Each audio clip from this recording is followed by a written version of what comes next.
Whatever, it's fine. Hi, everybody. That's how we're going to start the show. Whatever, it's fine. Yeah, it's all good. We're going to start the show now. Hey, everybody. Welcome to the R&R Show. Yeah. Hi, friends. I stole your line, Ruel. I stole it. I stole it, Ruel. Yeah, I'm like... now everything's thrown off. You're I've claimed it for my own. Chris, Hello, everyone, and welcome to the R&R Show. I will also claim it. Yeah. Here's your new host, Yuval. Kind of, yeah. All right. Yeah. Welcome on in, friends. This is the pre-show to the R&R Show. Want to welcome everyone in. Want to say hello to our guests. I'm going to have them introduce themselves. Also, Ray and Chris are here too. So, they're yeah, but we don't matter. It's not like it's Ray's birthday coming up on Saturday. What? That's the Is it really? surprise it birthday is. Oh my gosh. stream. Wow.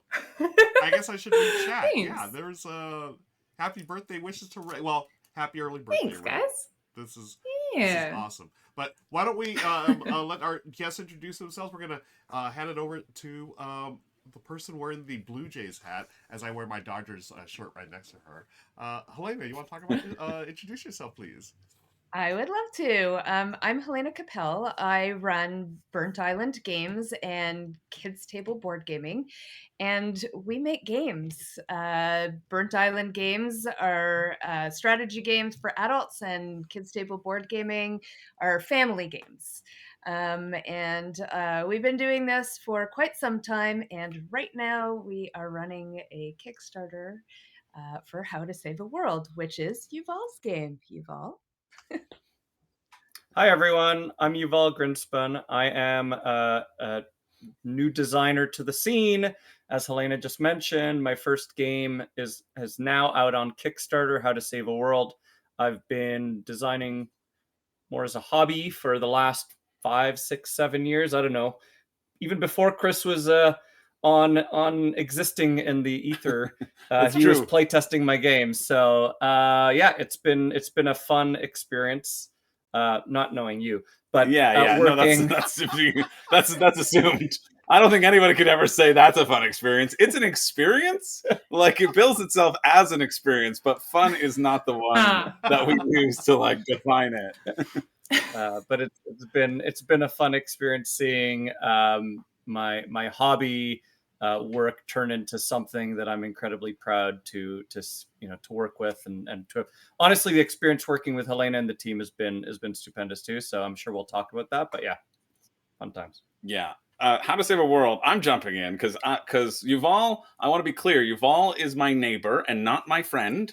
I only refer to him as neighbor. Good distinction. And, Yeah. And not friend, so that I can be objective towards his games. Right. And trash them if they're horrible. But this one is really good, and that's what Burnt Island saw in it. But I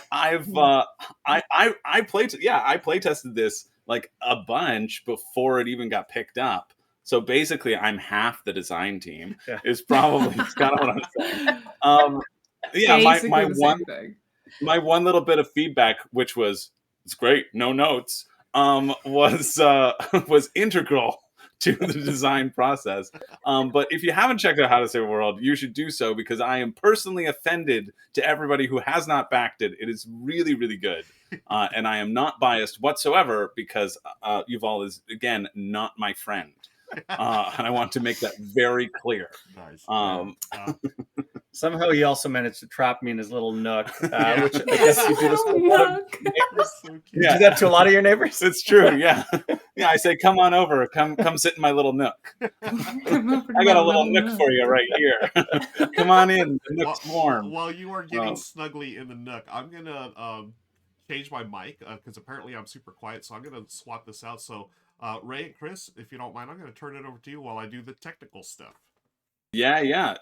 Do the technical stuff. I'm seeing in chat too. Omar Hernandez says Endeavor Deep Sea is back there. Where's my copy, Helena? I'm so excited for Endeavor to start hitting the shelves. Like I really, really love Endeavor. When I got the chance to play it during its Kickstarter campaign, it's also very good. I think that and How to Save a World are like currently my top two.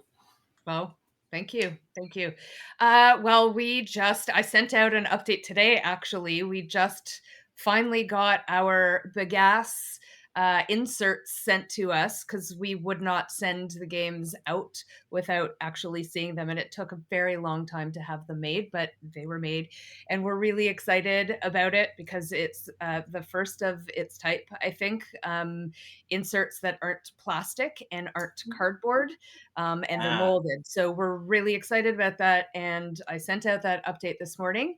And so we're good to go for the end of June. They should be arriving or probably mid-July, and then being sent out to backers. And we're really, I can't wait, because I have to say, like, Endeavor has been one of my favorite games ever, even before it was our game. But this version of it is like, it's out of control. It's really, really amazing. Yeah. I have to ask, if the insert is not plastic or cardboard, those are the only two materials. As a board gamer, I can't think of another material. That's all I'm familiar with. What are they made of if not plastic or cardboard? So it's really cool. It's sugarcane pulp. And they what? They I wasn't making jokes. I was right. It's really neat what they can do with, with materials that would otherwise be just going into landfill. So not only are we using a renewable resource, we're also using something that would be otherwise trashed. So that's so cool. I really love our industry is finally like making those steps towards sustainability. And that's super, super cool. I mean, all of our games, starting with Endeavor, are going to be FSC, which means using renewable resources again, sourced wood and cardboard. And so we're very excited about that move. And so we had planned to do How to Save a World with Big Ass as well, but it took so long to get the materials for Endeavor that we had to make a last minute decision. Okay, we'll just go with it this time. We're doing it's still FSC, but the inserts are not Big Ass for that one. But for our subsequent games, we'll be doing that for sure. That's incredibly cool. Yeah, as Legend says, the only three things I'm familiar with are cardboard, plastic, and foam. It is really cool to see something outside of that. And I have to also pass along Barefoot's question, which is it edible technically? Yeah. For just clarifying, could I? For science. But you know how not Bird Island endorsed, but could I? You know how they tell you not to drink directly out of a can, like to clean it off first or to pour it in a glass? You don't know where those cans have been. I don't know that you want to do that with these, but you could technically. See, I don't know. I'll be taking that as a yes. Thank you very much. Yeah. No, that's super cool. Thing says edible and survivable are different things. Well, if that's the case, then a car is edible too. You just ingested one metal fragment at a time. You can always try to eat anything once. Yeah. Also, Yazzie, thank you for that sub with Prime. We really appreciate the support. Thank you for giving Jeff Bezos' money to us. Appreciate it. Yeah, we do appreciate it. Can y'all hear me? How does that sound? Anything could be edible at least once. At least once. That's it. If you try hard enough. At least it's not made of ooze. It said the insert is ooze before Corthain. That's what Corthain was saying. No, it's not ooze. I was happy. But yeah, I remembered that it was, I forgot there was sugarcane, but I remembered sugar in my head because that was like a huge standout point for Endeavor too, especially with all the the themes of environmentalism as well, right? Which I've never played any of the other Endeavors. I've only played that Endeavor, but I don't see why I would play in the other Endeavors because that's the one that's got sugar edible inserts. I mean, come on. You heard it here first. You heard it here first. Nice. Endorsed by Burnt Island. Everyone, when you get your Endeavor game, eat the box. It's like one of those. And it comes with those corn forks. The forks made of corn. Oh, yeah. You remember and the those? straws. Maybe it was just up here in Canada. Well, I guess because it was Tim Hortons. Tim Hortons had a soup that was in a bread bowl, And so the whole commercial was, and then I ate the bowl. And Endeavor is that. So, but you can eat the box. That's The box neck too. Yeah, Not yeah. just the insert. not just also the the insert, box. also the box. Also the wood bit. Everything. Everything. Don't Oh, we eat established- anything. Don't eat it. I'm so Thank sorry. you. Yeah. Apparently, Helena's going to be the only adult in the room today, so thank you, Helena. Appreciate it. That often happens, actually. That often happens. Nice. Okay, Oh. so it sounds like my mic is working. Yay! Thank you, Yes, chat. you for... sound a lot better now. Okay, thank Yeah, you so much. I appreciate that. sound good. Legends was asking, does the box of How to Save the World say designer is the neighbor of Chris? Can we get that changed? Because they haven't been made yet. What do I have to do to make that happen? Helena, you and I can talk. Designed by the neighbor of Chris George. Do you have $60,000 so we can fund? And then maybe I'll I'll do do it. it. There you go. Honestly, so for $60,000, I don't Wait know. a second. I don't like where this is going. I'll Hold take on. out. I'll take out a loan. Oh, bye, Chris. I'll take out a loan. Honestly, it's worth it for the bit. I'm gonna have my own Kickstarter that's funding alongside How to Save a World, where it's raised $60,000 so that it can be the name, and then I'll give that to Burnt Island for sure if we fund. Honestly, if you can do that and you make it happen, I will consider it. Amazing. Oh, nice. Let me check my contract. Hold on a second. You get back in my nook. And stay there. Amazing. You stay in my nook.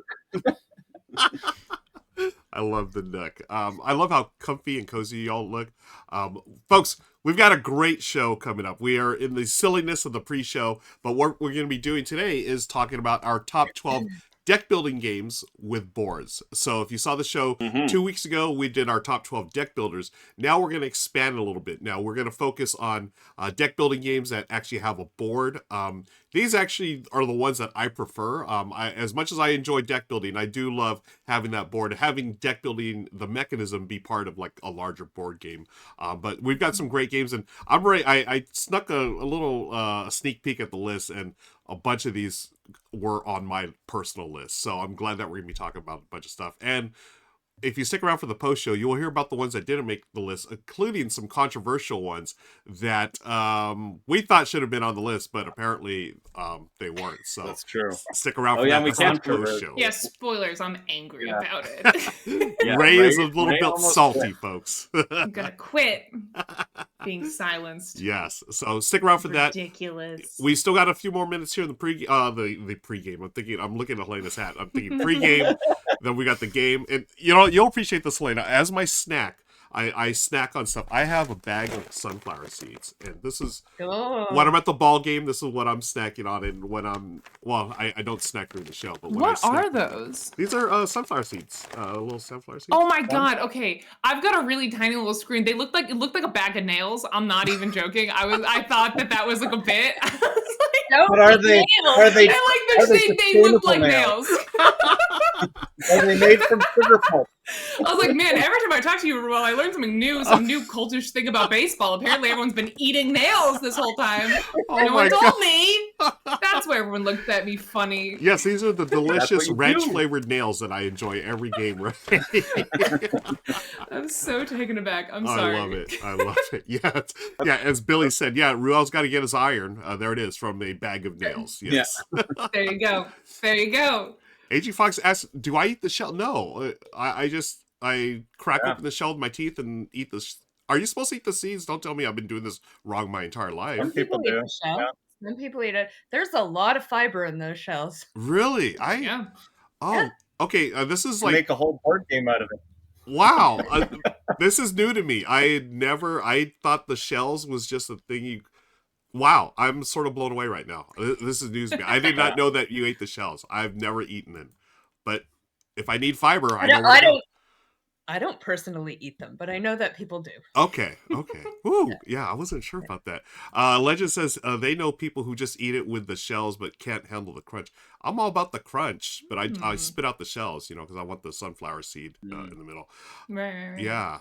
So I know this is absolutely fascinating, folks. You're going to get a lot more of this as we get into the show. Trust me. Stick around. Well, actually, talking about the like unique design, unique components, and Mhm. unique stuff. I do have a question for you, Yuval, and I guess you as well, Helena, on the design side, because one of the set pieces, I suppose, of How to Save a World is that big asteroid, right? I think that's what a lot of people have been talking about it. Every time it's on a table, people say, "Ooh, look at the cool like asteroid tails hanging off." I saw that in the Deluxified, you get like this acrylic sort of asteroid thing. So I'm interested in terms of like both from a design standpoint, because and from a production standpoint, like how much does that component decision go in towards your design process? Because I know when I play tested How to Save a World, it's all just paper. It's paper in sleeves, so that that's how the cards are made on the backs of like regular playing cards. And do you ever think about components when you're designing, and then at what point do those things kind of fall into place in the development side or the publishing side? Question. So I would say I definitely think about the components more now that I've been through the process of seeing a game go through the development and get to the point of publication. Yeah. Like the more recent designs that I have are much more, that is more prevalent in terms of decisions around it. I would say with How to Save a World, which was my first design that I sort of took past a certain threshold in terms of readiness. I had like the asteroid was just a little stand-up stand, if you remember, when you were playtesting it. And I want to say that even when we were like initially when we were playtesting it with Josh and Alara and Sean and Helena, like basically the Burnt Island team, initially it was that, and then it was right before PAX that Josh Capel, I don't know, maybe you know more of the story, but I think he basically stumbled on to making an oversized asteroid. The way he described it to me is like he started it at one side and then said, no, it needs to be bigger, needs to be bigger, needs to be bigger, and really pushed up until it was like felt oversized. Right. And now it's absolutely one of like the things that catches your eye when you look at it, and in a way that I would not want to play the game without that. Like with any, if it was just a little miniature, a token or miniature, or like a disc, it just wouldn't feel the same. It's you want that massive tail coming off. It actually starts off the board. Yeah, that's what I love about it too, is that it kind of breaks the idea of space, right? We always feel like from an art design sort of perspective, like you have the board and that's your canvas. And so having a piece that kind of breaks off that canvas, I can't think of like a game piece in recollection that does that. And it's just like a simple thing. Like it doesn't take over your whole table, right? Like it's not that, but that'll be the deluxe version, the extra deluxe version actually covers the whole table. Yeah, comes with a real asteroid, a real chunk, and comes with Bruce Willis. Will come to your house and start drilling it as the game progresses. Yeah, you know what? One of the things that you can see through all of our games from both brands is how important it is for us for the game to look good on the table. So at the end of the day, we're not just playing games using our minds. We're playing games using our senses as well. And when we are drawn in by, before even beginning to play the game, when we're drawn in by the way a game looks, that makes the game feel even better than it would have been had we not, had a really beautiful game. But to us, having incredible components that people talk about, and we knew people were going to talk about this asteroid, it's really important, because it goes out. It's not just like it starts off of the table; it goes outside of the game, because people are going to be talking about this asteroid, and not even in relationship to how the game is played. Did you see that really cool component in the game? And then they'll become interested in the game because of a component, which I think is very interesting. But I really, really do believe that we experience a game in more than one way. And so that asteroid got bigger and bigger and bigger because Josh saw how amazing it started looking. And then it truthfully feels like a threat, and you want to feel that in the game. You want to feel that, oh my goodness, this big massive thing is coming toward what Right. we're trying to save. And that wouldn't have worked if it was like a small, thing moving on a track. You wanted it to, Well, to and I like I sort of discover or get to see some of these things maybe like in some cases a day or two before the Mhm. rest of the world. And so it was, I want to say 2 or 3 days ago that I saw for the first time that the deluxe asteroid was going to be like now breaking another dimensional The plane, barrier. yeah. It's like elevated. It's like hovering above the board based on how the design is. Cool. So yeah, like I'm looking forward to the first time I get to play with Yeah. that chunky thing and having it in front of me, because it'll be amazing. Yeah. One of the things that drew me to Burnt Island, I don't remember, I might have talked to you about it. Like, I believe it or not, I talked to Chris outside of this Nook. Yeah. Yeah, Well, we try to only talk in the Nook, to be fair. That's why it is so cozy. yeah, Happens when the Nook stays in the Nook. But yeah, on the off chance our paths will cross, Yeah. being neighbors. like, so I talked to Chris about this game as it was like approaching pitching, right? Like as it was getting ready and like talking through ideas of which publishers to bring it to. And Burnt Island was the first and honestly only publisher that I ended up bringing it to. And one of the biggest reasons I would say was because, and I think I see some comments in the chat about it, is they Yeah. make their games look amazing. Yeah, Legends was saying that in Yeah. chat, I think. Yeah. And especially as like a first time getting my first game published, and if it might be my only game published ever, I want one that is beautiful and amazing and that I will want to play with my friends in front of me, right? And so so that's why I brought it to Helena, and they signed it, and I didn't need to bring it to anyone else. It was the easiest pitch ever. So, got lucky in that way. I see the horror stories online of designers having to pitch to 100 publishers, and some other games I have had that experience since, but this game I really lucked out, and I'm so happy with how the development's gone. Well, when you design a game that is different than other games, that feels different when you play it, even though it has, it's worker placement, so you know how to play worker placement games, but it feels so different than all of the other worker placement games. I mean, you brought that to us, and that's what we saw in it, and it was amazing to start with. But it's been from then, or when we really started developing it, like a year ago, it's just been an incredible experience. Like this, I'm so proud of this game, but also this team has been amazing, and I want to work with this team 100 more times. It's been a really, really fun experience. Agreed.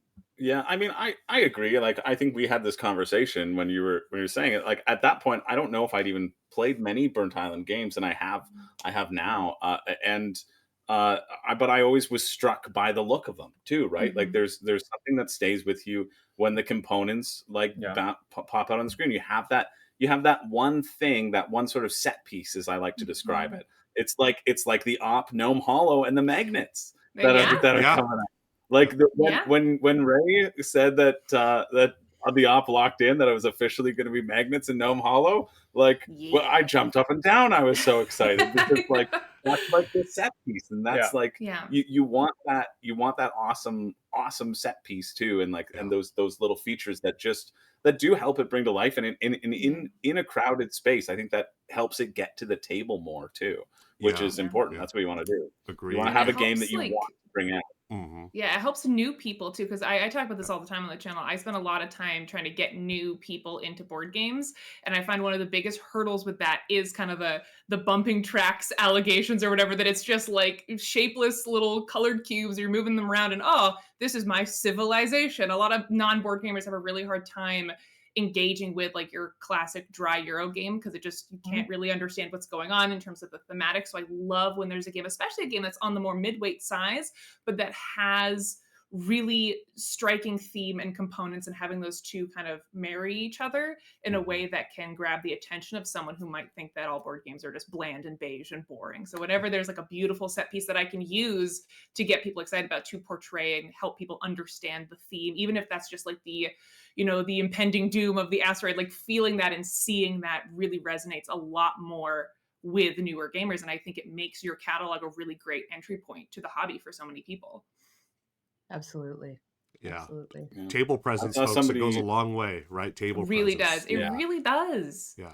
100%. Yeah. And We like, sorry, we like to pick the games that are going to have table presence to begin with. I mean, I can just mention a couple of KTBG games, but like Fossilis has a 3D dig site where you're moving around tiles and actually like pulling bones out of the board. And we have, someone mentioned Dice Veggies in the comments.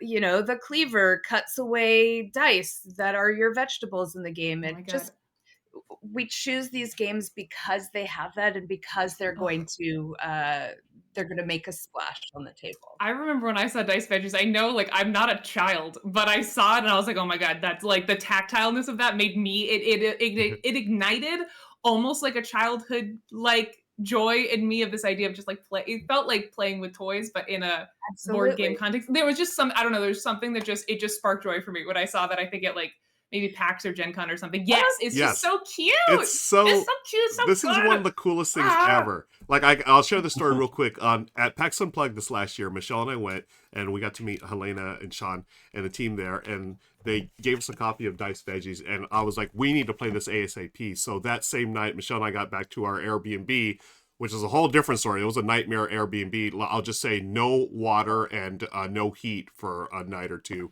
But we're like, I don't care. We played. We still played the game that night. We were like, and it was so much fun. Just play, chopping up the little dice in bed. It was so fun. And yeah, it's one of my favorite components ever. I literally have this right behind me down there. So not planned at all. I just have it. I just love this game.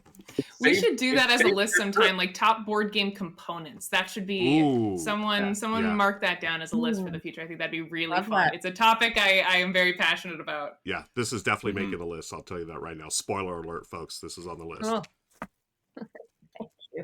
Well, speaking of our list, should we get that started in terms of the deck builders with a board? Yeah. I'm very excited to see everybody's picks. Same. And this way we can give room for Richard to speak for half an hour on how my picks are horrible and how they don't apply.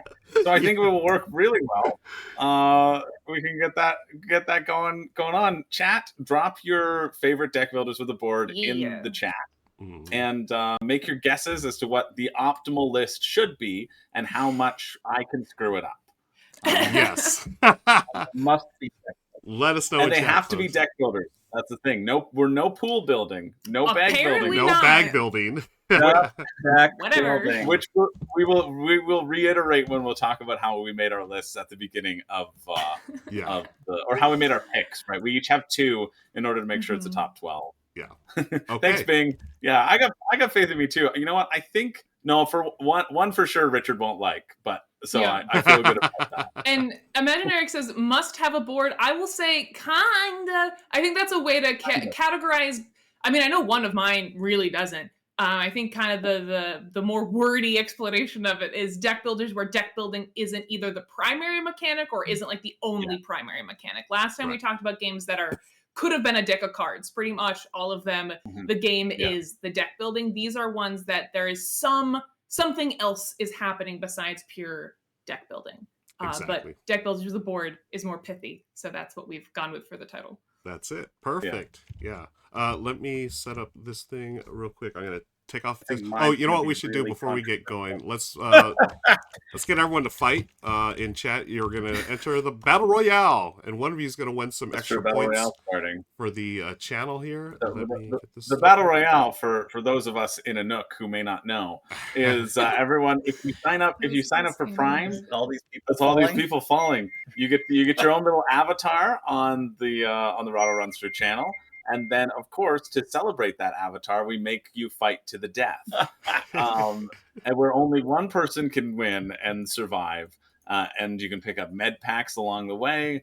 And your avatars fight for you. You could just sit back and watch the destruction. You're not actually controlling them. No, there's no way to kind of... That would be cool, though. That would be like you're playing a mini game under there. Yeah. Ooh, that's a good list, Legends. Nice list. Yeah, Legends Look got some. at that list. Dang. Yeah, Legends. You may see some of these in the list here. Aeon's End? Would you?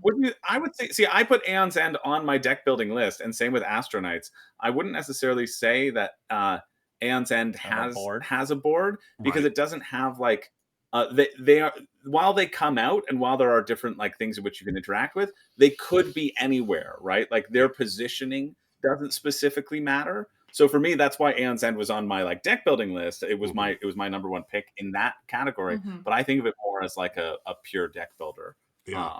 Or not. Is the battle still happening? Who are we down to? It is Ruel? down to Soiree and Bing. I was believing in you. Bing 413 is the winner. Congrats, Bing. Bing, congrats, Bing. GG's. You get some extra gold for your character, and everyone, you have been respawned. You're okay. Everything's fine. You'll be fine.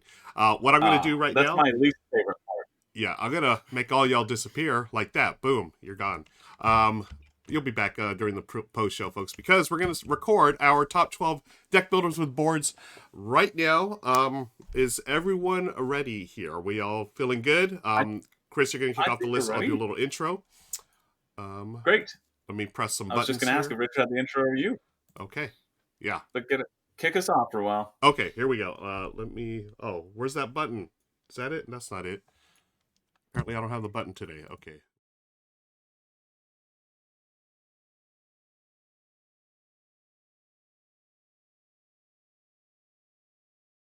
And hello, friends. I'm Ruel. We've got our guests and hosts all over the place here. We've got Ray, we've got Chris, and we've got special guests. Oh, there's the balloons. Yes, celebratory balloons in the Nook.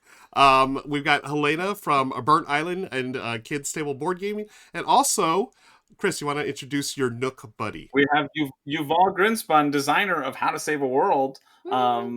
And also my neighbor. Very clearly, I said this in the pre-show, and I'll say it again on the actual show. My neighbor and not my friend. Folks, you can hear all about that story by clicking on the links below for the extended edition, where we do all kinds of silliness and whatnot. But today, we're here for our top 12 deck builders with the boards. You could click on the links as well to see our previous R&R episode, where we talked about pure deck builders. And we wanted to expand on this list with Helena and Yuval and talk about some more great games that add deck building to a larger game, something that has a board or, other elements to it. Helena, Yuval, how y'all doing? Everything okay? You've got something going on right now that is sort of big and happening, right? Yeah. I'm amazing. We have a Kickstarter campaign running right now for How to Save a World, which is Yuval's game. And it's already doing really well. We're pretty close to funding, which is exciting. It's the first day today. And I couldn't have asked for anything more. The campaign is amazing. The backers are amazing already. And we're having a great time with it. So awesome. Yes, folks, be sure to click the links below. You'll be able to get to the campaign there. And why don't we get into this list? And Chris, we're going to have you kick things off, my friend. Sure. Yeah. I think we should talk a little bit. We said this in the pre-show too, but I want to preface it. Like you mentioned, deck building with a board, there has to be another component to deck building. And also we're talking about specifically deck building. We're not including any bag building in here, and we're not including any sort of pool building. That is right out. Richard does not want that. And we are not allowed to put it on the list. And so maybe that'll be another list down the line. Who knows? Yeah. Maybe we can separate it that way. But I think I'm really excited to talk about my number 12. Well, our number 12. We each got 2 picks because it's a top 12. This is a game that I've talked about a few times on this channel that I think Richard will expect and potentially, hopefully, ridicule me for, so I can keep my streak going. And that is the game Trains. I knew it. Did you know this? I- Oh yeah, because I didn't tell you this before. I was like, which games was Chris gonna bring? Yeah, Yeah. Trains was on there. Trains Okay. is for sure on there. I just love Trains. I don't even care about the theme Trains, but I love the game Trains. Trains is a game that I think appeared on this R&R show when we talked about games that killed other games. For me, this just ridiculously demolishes Dominion for the express purpose that it has a board. It's like Dominion with a board. It's Dominion with an additional board element. We get both of us in here Yeah, it's for cozy. our little frame. It is. Look how cute we look. Look how cute we look. Trains is really like, it blew me away. Like, this should not be fun. It's a boring looking board. It's a very boring, bland theme of cards. Like, all the cards, they're very similar. If you're not a train enthusiast, it's like, oh, this one section of the train and this other thing. I was like, I don't care. I don't know these references. But it's so good. Like, you start somewhere on the board, and you just having the ability to earn points, not through just deck building, which you can also do, but through like clever route building. And I like that you're managing both, like creating your engine so that you can buy more cards, and then creating your engine so that you can navigate across the map. And those two things don't always intertwine. And that's the reason why I find this so much more compelling than Dominion, because of that dual management system. In Dominion, you kind of have like your buys and your actions, and here you're spreading out across versus trying to get better cards, and finding that balance, I think, is really exciting. And I think this is a game that doesn't get a lot of love, and so I will continue to love up upon it. It's Trains. Has anybody here played? Have we played Trains? We played. I played Trains. I don't know if I played with you. I don't know if we did. I played it a couple times. Like, I liked it.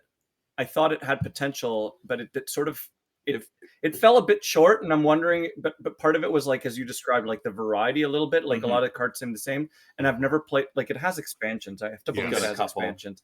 And I've never played with the expansions. And I'm wondering if they actually bring the variety. Because one of them, like Dominion is you have everything Dominion. Well, I have a lot of them. Is like just the variety of cards, right? Like there's just a lot of variety versus in the base of Trains. I remember it being all very same. Yeah. Well, I think that's why I think base Trains versus base Dominion is the comparison to that's make. fair, right? And so for me, that's what overshine. I mean, with the variability that like Dominion brings, for sure. And I think Trains didn't get the love of Dominion, and so doesn't have that like depth of support. But I still love the base game as it is. Yeah. And I mean, me personally, I love the theme. Like, I like Trains. Believe it or not, you're in transit. That's my daytime job, and so it's like, I would give it another go, especially if you had some expansions. But good choice. Yeah. I absolutely love Trains. And Chris, Yuval, I would highly recommend trying the expansion Rising Sun. It definitely adds more different types of cards, and also gives you, I don't know if this is in the base game, but where you can you're trying to complete different routes. Like, they give you like special points if you get from one point to another, and it's a different map as well. Michelle and I we played the heck out of this game when we first got it. It was one of those games that just really hit a sweet spot. It's literally Ticket to Ride meets Dominion, right? It matches those two up. It's got the route building of Ticket to Ride with the deck building of Dominion. And it's funny because some of those base game cards are not that Rising Sun, Chris. Not that one. I have the expansion for it right here. It's so much fun. And Richard, he has a different map here, and I know that they sold different map packs. And there's one that we had that actually it was geared towards 2 players, which we found really cool because it's a lot smaller map, so there's a lot more interaction. I absolutely love Trains. I'm so glad it was on my list. It was actually on my list, Chris, and I was hoping someone would pick it. So great choice, Chris. Great choice. I knew I liked you for a reason, Ruel. Yeah, I may not be in the nook, but we do have similar taste in games. Yes. Oh, you're in this nook right here. You'll always be in this nook right here. The heart nook. I think my computer will even show the the love of the nuts. That's so perfect. Oh, I love it. Okay, as we continue the love fest here on the R&R Show, folks, let's go on to our number 11 game, which is going to fall to me. Now, this is a game that is actually not in my collection. I realized that when we put together the list, and I'm super bummed about it because I love this game. Like, this is an amazing game. It's our collective number 11, Tyrants of the Underdark.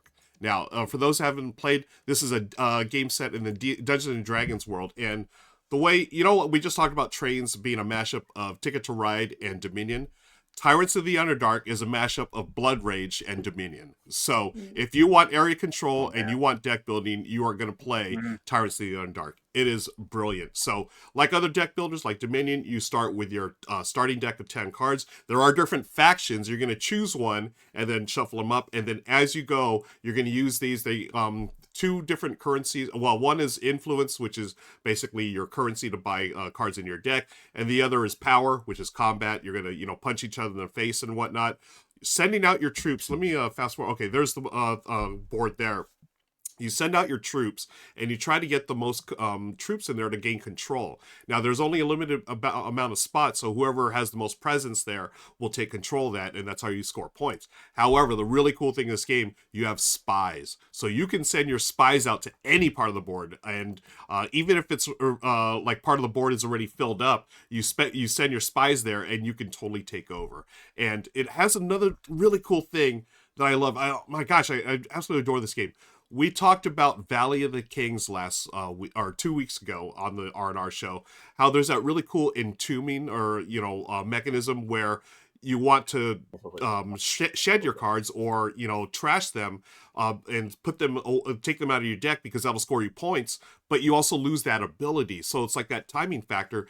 Tyrants of the Underdark also has that. I think it's called promotion. So you can promote, get rid of your weaker cards, of course, but sometimes there's those big monster cards that you have that are doing a lot of damage, but you're like, ooh, maybe if I promote this one, it's going to be worth a ton of points at the end. So it's a really cool balancing act. I mean, I love everything about this game.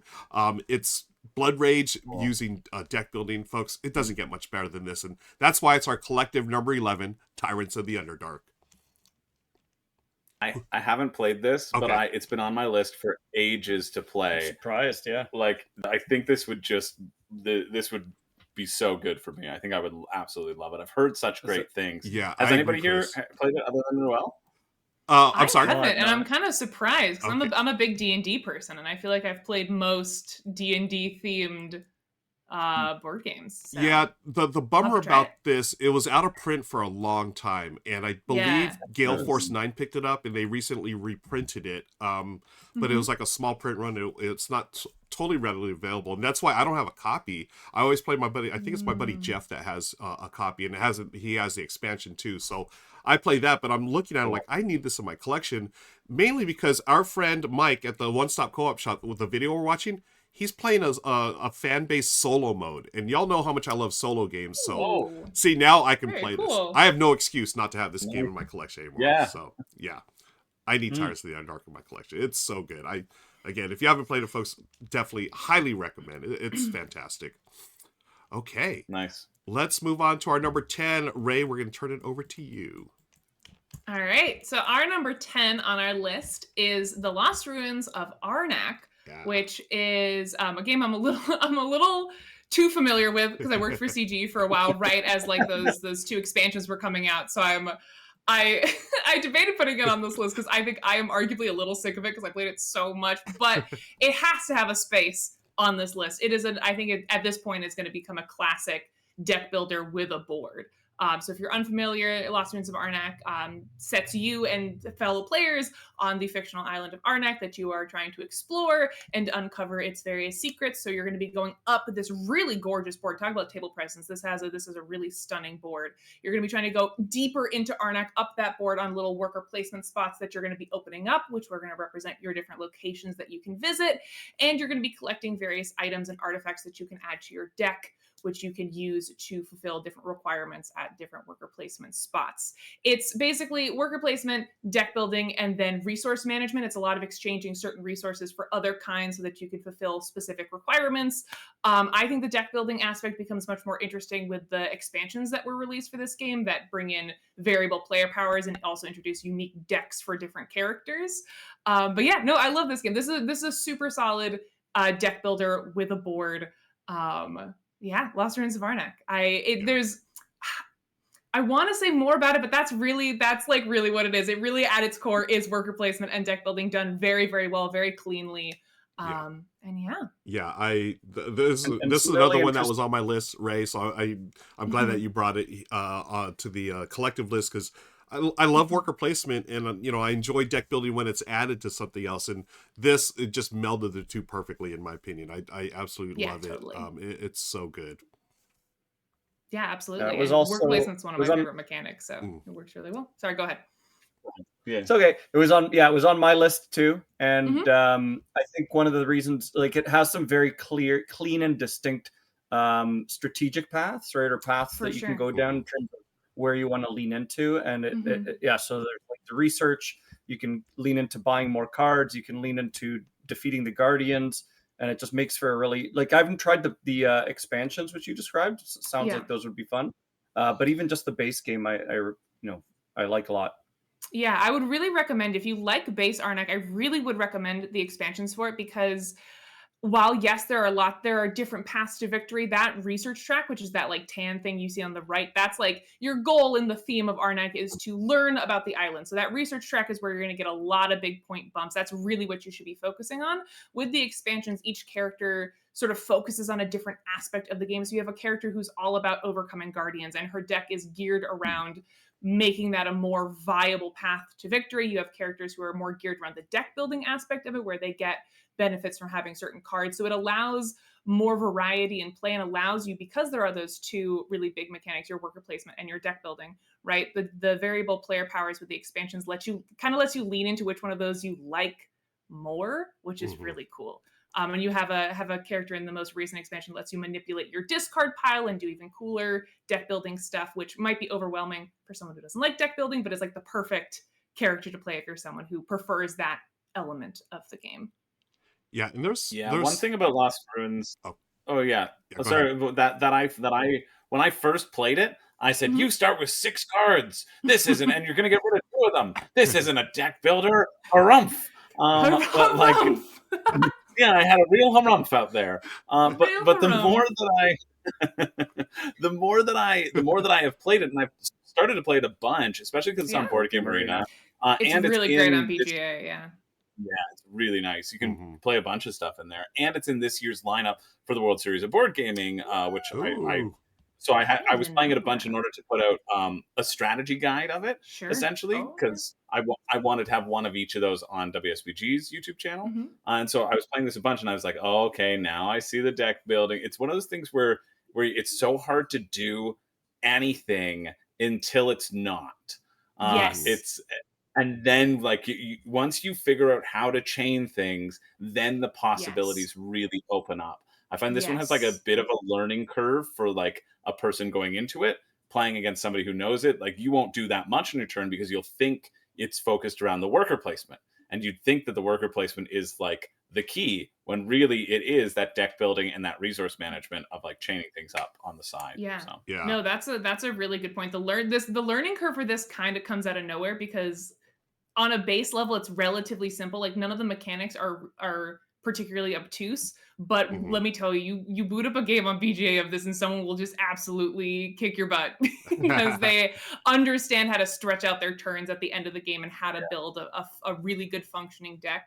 It's very humbling playing, because like when I first learned this when I was at CGA, I was like, oh, this is like pretty solid and simple. And then I played it a ton on BGA, and I learned a lot from watching people take 5 turns after I had finished being like, that's all I can do. So it's really cool. And it's got such an active community. I'm glad you brought up the BGA mod, because it's a really active game on Board Game Arena. So if you're interested in it, that's a great place to try it out.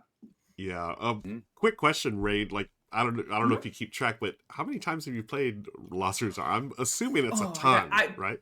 I would Just ballpark figure. I'd probably say around 50 Wow. or 60. Wow. Probably somewhere in that neighborhood. Yeah. And the game only came out like a few years ago. Yeah, So that's I played it a amazing. lot.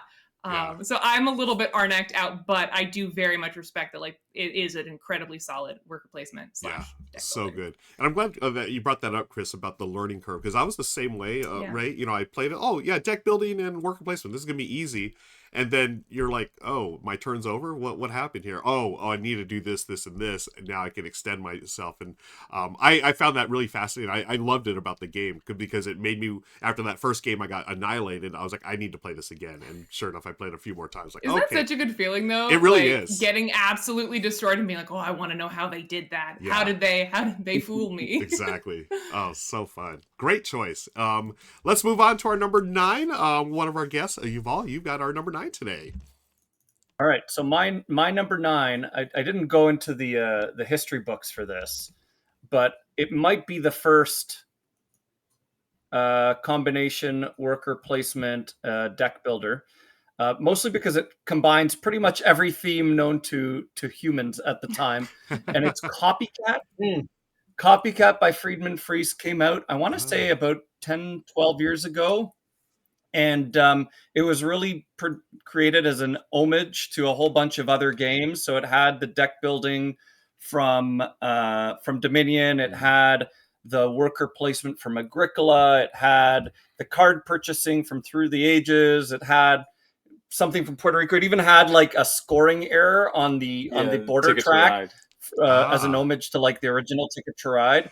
But you know, and so like there was the gimmick around like, you know, it trying to sort of pull all these things together, but did it in a really good way. Like, it's a really fun, interesting game.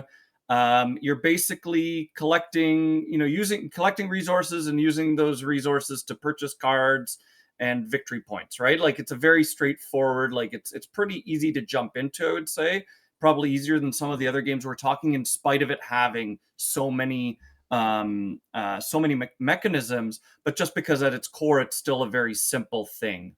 You're just getting coins and then using those coins in your cards to get victory points in different ways.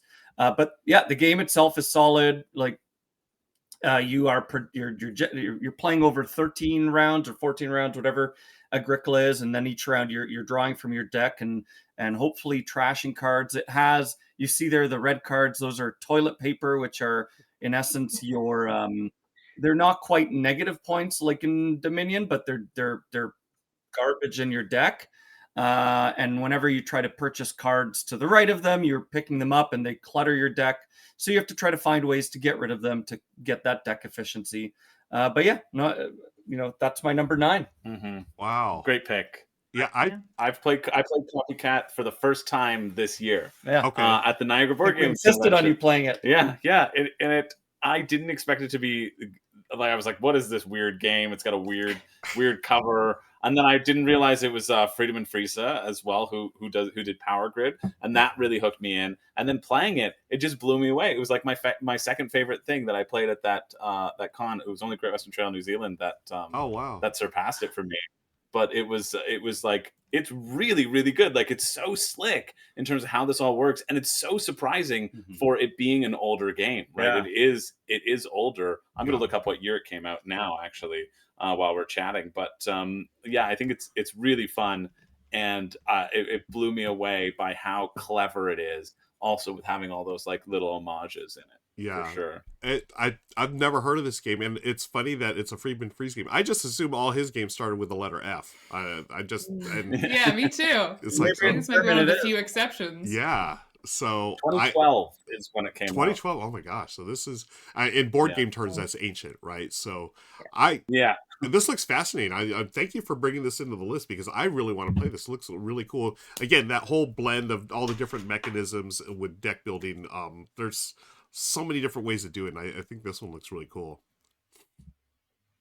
I would say the game is great. Like, I think where it does fall a little bit is it doesn't have the depth of some of these other games. Like, as I've described it, again, it sounds like there's a lot of mechanisms. There's a fair number of them, but the overall depth, I would still put it as like a 2.5 or something like that on BGG. Like yeah, I'd do like 2.75. right, but like yeah. it's still a notch below, at least for me, a notch below where I usually tend to in terms of like weight of a game, but it's still a great design.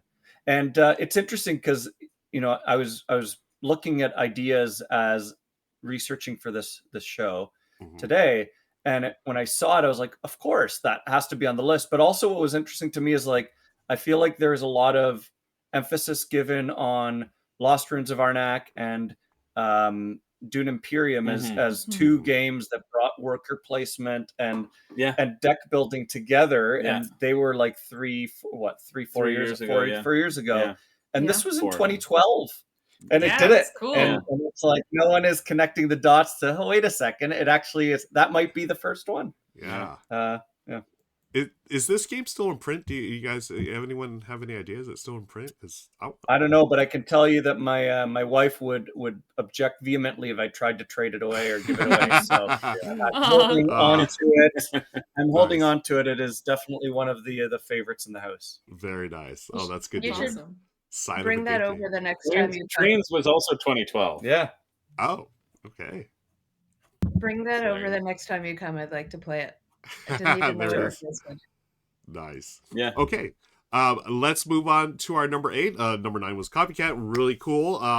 Helena, you've got our number 8 for the list today. I don't know which one it is. Oh, okay. I should have prepped you. That's on me, Helena. You're number 8, and we're gonna talk about. I'm so happy that you put this on the list. It's a game called Clank. Oh yes. Yeah. I mean, I feel like for a lot of people, this was the first time the deck builder and board put together was really realized.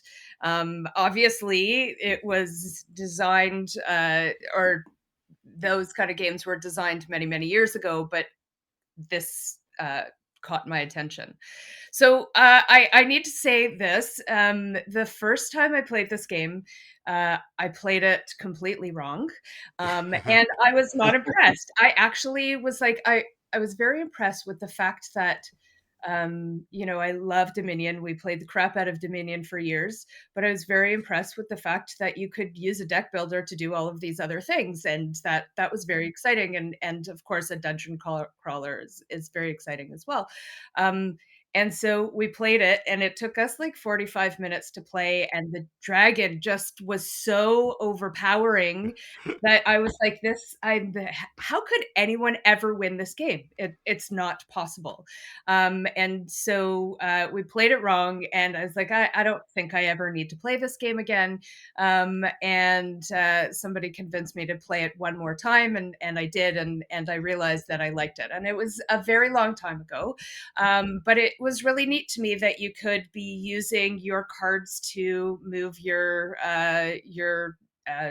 worker around the board and get loot and all of these different things that I hadn't ever experienced anything like that before. So this was my first experience knowing that a deck builder could be used for something else, and I thought it was just brilliant. Yeah, this was on my short list that would have made it. It's on my personal top 10 deck building games with a board. I absolutely love this, and the Legacy Edition. That's to this day, it's still my favorite Legacy game I've ever played. Like the storyline, like I haven't laughed harder in any other Legacy game than I did in Clank Acquisitions Incorporated. It was fantastic. Yeah, Ruel, I'm with you. I had Clank.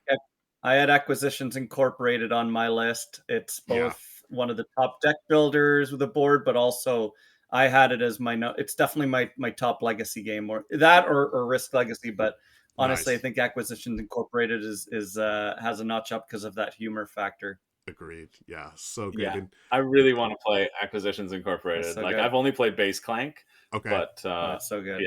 Yeah. I mean, I feel like Clank it's a great pick. It's a really great pick. But it's just such a solid thing. Yeah. It really is. I feel like the game is getting better with each release. Like I love base Clank, and then they came out with Clank in Space. That one was a lot of fun. And then they came out with the Legacy game, which was amazing. I personally love Clank Catacombs, the newest one, because to me that feels more of like a true dungeon crawl. Because now instead of a static board, you have the tiles, and those you flip over the tiles one at a time, and you build the dungeon out. I think that was a brilliant choice, and I love Clank Catacombs. And it still keeps the same system of deck building, right? You got your combat, you have your movement and whatnot. It's so good.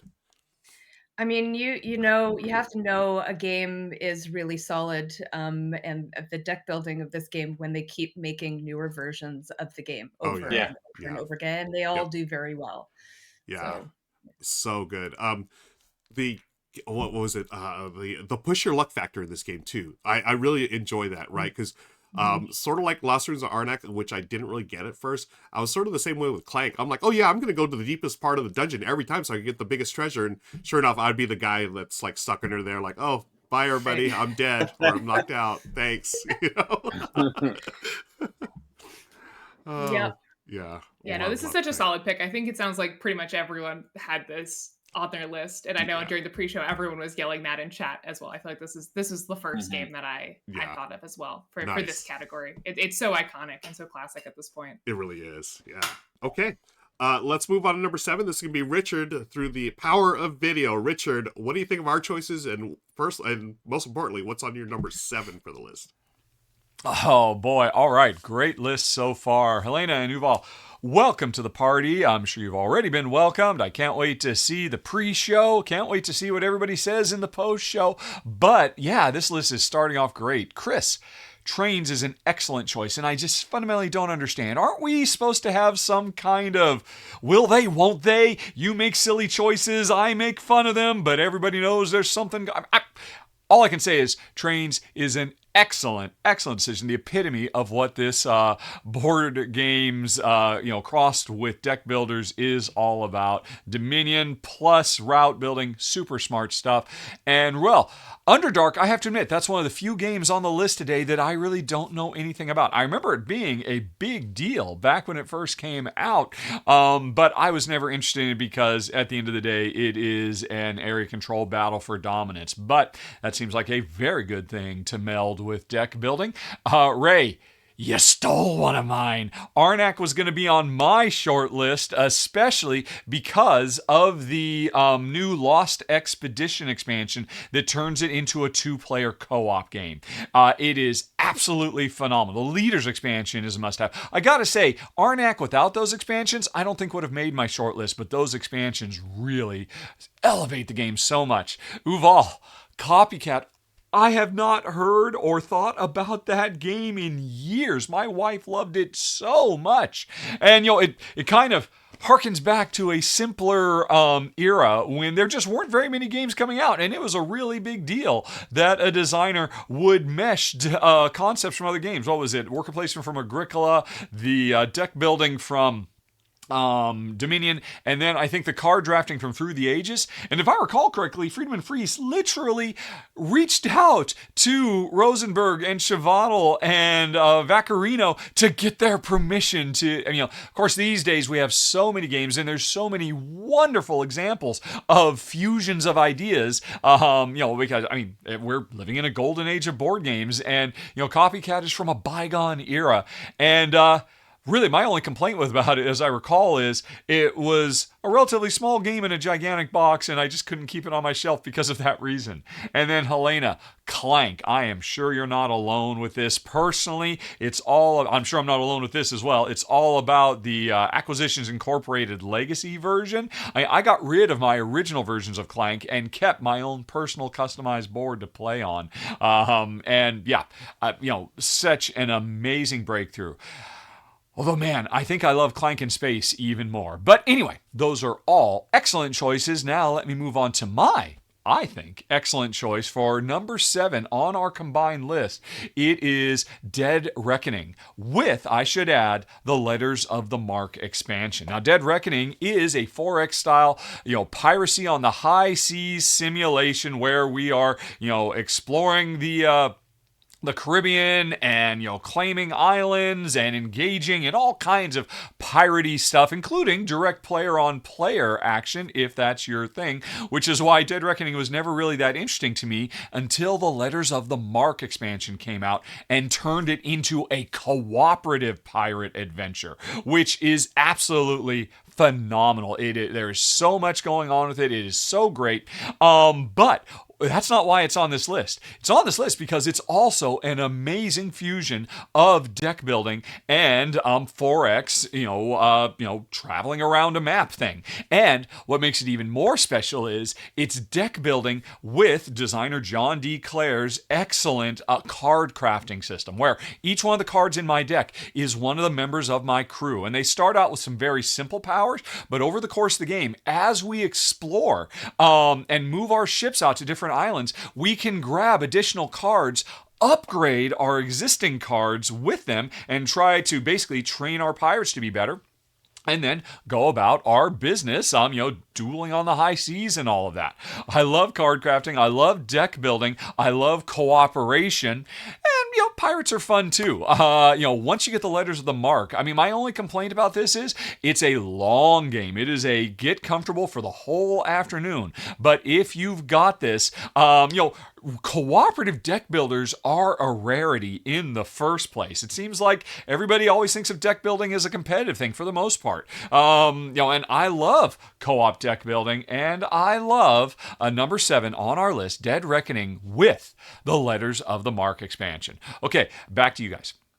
Okay, thank you, Richard. Yeah, wonderful choice, Dead Reckoning. Now, I haven't played it with the Letters of Marquee expansion, which turns it into a cooperative game, but I can tell you, Dead Reckoning is an amazing game. One of my favorite designers, John D. Clare, who also just happens to be a Dodgers fan.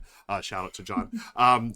It's a brilliant 4X game, and I never would have thought Richard would like it, but because of that expansion, it brought him in, and he was able to see how brilliant the game was. So I'm really excited to see this on the list. I'm going to give a little grief to Richard, though. We were talking about deck building with a board. Isn't this technically card crafting? What do y'all think? I thought it was card craft. Is it the same thing? Yeah, Chris? I was gonna ask you, Ruel. I was like, Ruel, number one, I love that Helena's hat is really making you double down on the Dodgers all throughout this stream. And 2, I was like, but is it deck building? Especially because pool building was eliminated. Because that was specifically eliminated, I don't know how many additional cards you're adding in when it's more that you're upgrading the cards that you already have, which is still great, and I still think that falls into pool building, but maybe it's pool building with the board. I suppose we turn this list into everybody revamp your picks. Drama. I knew I'd get the upper hand one of these days, and today is that day. You see it here, folks, right here on the R&R Show. Chris has gotten back his revenge. But have y'all? Has anyone else played Deck Reckoning? It is so good. Have not. Yeah, I would. It's sitting on my shelf. Oh yeah, Helena, play it. It's wonderful. Okay. It's right. So, John, they had originally released Mystic Veil with that card crafting system, which is great, which I loved. And then they came out with Edge of Darkness. For me, personally, that fell a little flat. But then Dead Reckoning, I thought, really tied in everything together with card crafting. And, I guess I can see how card crafting is like deck building, but, I may have to agree with Chris on this one, Richard. But you know what? It's your show. We're okay with it. Let's. I was glad because I was like, I got to turn to Ruel because I've only I haven't played Dead Reckoning either, but I've read through the rules and I think it looks really, really good. Yeah, I love the little ship that you throw the cube tower that they use, perfect, which spits out the cubes of how the pirate attacks you. I think it looks really cool. It's so much fun. Yeah. Okay. But you know what is deck building with a board? My next pick. Yes. Good segue. Brilliant segue. However, before we jump into it, you've all got a text while Richard was speaking, and my wife scolded me for even contemplating the potential of trading Copycat. I'm not trading Copycat. It is not available, folks. That's so now, cute. That's great. I will love say, it. while Yuval is just my neighbor, Yuval's wife Kara is not my neighbor, is my friend. Oh, So I okay. just want to make that Nice. as well. There's on no camera. worry about a Right. conflict there. Yeah, Got it. no conflict there. So when Kara comes out with her game, then I'll be very biased. Very Um, nice. okay, but our number 6, my number 2. This, when I did my own list of deck building games, I had a top 10 deck building list on Room and Board. This didn't make number 1.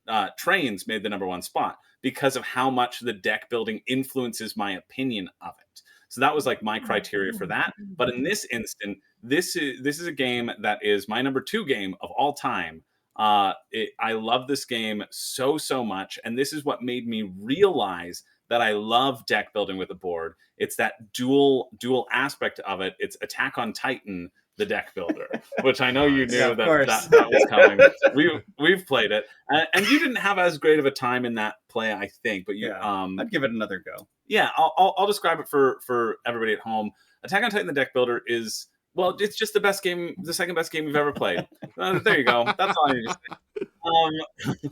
No, it's so good. It's based off of the anime Attack on Titan, which I am particularly a fan of. That's probably in my top 5 shows of all time. I think it's a phenomenal show just in general, even if you don't like anime. Just get to episode 5, and if you don't like it, then you won't be hooked. But let me talk about the game finally.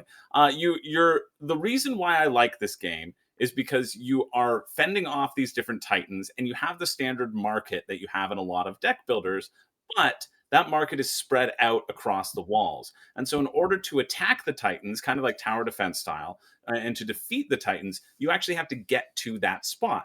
The same way for picking up useful items to go into your deck, you actually have to move to get to that spot. And so you are juggling these 2 resources, essentially the movement resource and the power resource. The power resource, which lets you buy cards, and the power resource, which lets you attack titans.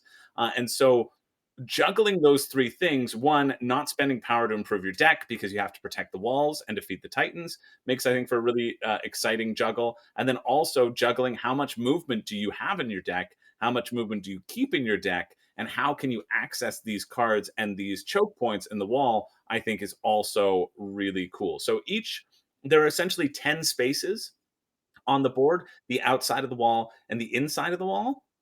And then each wall itself also is a district, right? So the inside and the outside count as a district. And so I also think there's a lot of really cool interaction of the cards where it's like attack a Titan in this district. So you can pull back behind the wall, fire your cannons off at the Titan, do a bunch of damage, then jump back over, pull out your swords, which get an extra bonus if you're in a Titan space specifically instead of the district, hit them with your swords, right? There's such a dynamic flow to this game, which I love. And also the theme of it is exceptional. If you're a fan of the anime, this came out after season 1 was released. And so it sort of follows the narrative of season 1 in terms of what characters are available and also what the characters do is so directly tied to the game as well. Like every single card, if you're a fan of the anime, like resonates with its significance of the character. For example, there's a 1-bit part character, this guy who dies from a Titan because he's trying to bring back his buddy's dead body. It's a very scary world, and so he's the one who can get cards back from the trash pile. He's the only person who can do that, right? And it's just like all those little things where if you know the show, like it really makes sense, and combined thematically with its mechanics, I love it. It's incredible. Yeah, Richard was talking about this in the deck building episode. He's like, "Oh, I'm surprised Attack on Titan wasn't there," but it's because of that movement aspect playing Yep. such a huge part that you have to navigate, which is why I was saving it for this list. Yeah. Question, Chris, for someone that hasn't watched the show, how does that affect the experience, if any? I think it does affect the experience a little bit. Like you won't be as enamored with it. Yuval, you've never seen the show, and you played it with me. Yeah, so I've never seen the show. I played it. I think what threw me off was as much the IP was, it is a co-op, and it's a co-op where there's some element of alpha playing that can happen, Yeah. and sort of like, well, we're all just agreeing together what everyone is doing, and especially if you're playing with people that have played before or you haven't, then it versus a lot of the more modern co-ops have found ways to prevent that type of thing. And so it's definitely it's one of the, and you weren't the player. Thank you. I was not the player. He was not the alpha player. No, he was very good about it. But yeah, so I think I was not the alpha player. Not the alpha player. Is that your new catchphrase? Yeah. Okay, but yeah, so the game, but I think at its heart, the deck building is not that different. I think where it's different is like the moving around, and definitely I remember that being kind of a neat element around. You're trying to figure out how to balance the resources and the attack, as well as getting to the right place to use those things. Yeah, I think that is a good point too, though, because this game is very hard, or it can be very difficult. There is the tendency where one of your players does eventually build up like a really attacking deck, and that generally feels good across the board. And you have to be a certain type of player to like having a support deck as well, too. Like you kind of do end up falling into these roles a little bit just based upon the pace of the game. Not everybody can get that attacking deck. And so if one player is running around being like, that's a cool card, I'm just going to go buy it, pick it up. I'm going to go buy it, pick it up. And then we're like, okay, well, I guess we better kill the Titans and allow you to draw your really cool combos, right? Like that is the danger in which it can fall into for sure. And we were playing at certain higher roles count. Certain roles definitely are more fun than others. Yeah. Okay. Yeah. So I think that is really worth flagging for sure, especially because that can happen, and it sort of does push you into that play style. And so if I generally play this at like 2 or 3, which I think really works well, because then you get a little bit, you don't have to go full support. Right. Whereas like, larger player games, sometimes you go full support. And I like being a support deck. I like being like, haha, draw the card, protect you. But I don't get to do all the cool, fun things. And like, I can let other people do those fun things because I'm not the alpha gamer. Okay. # not the alpha.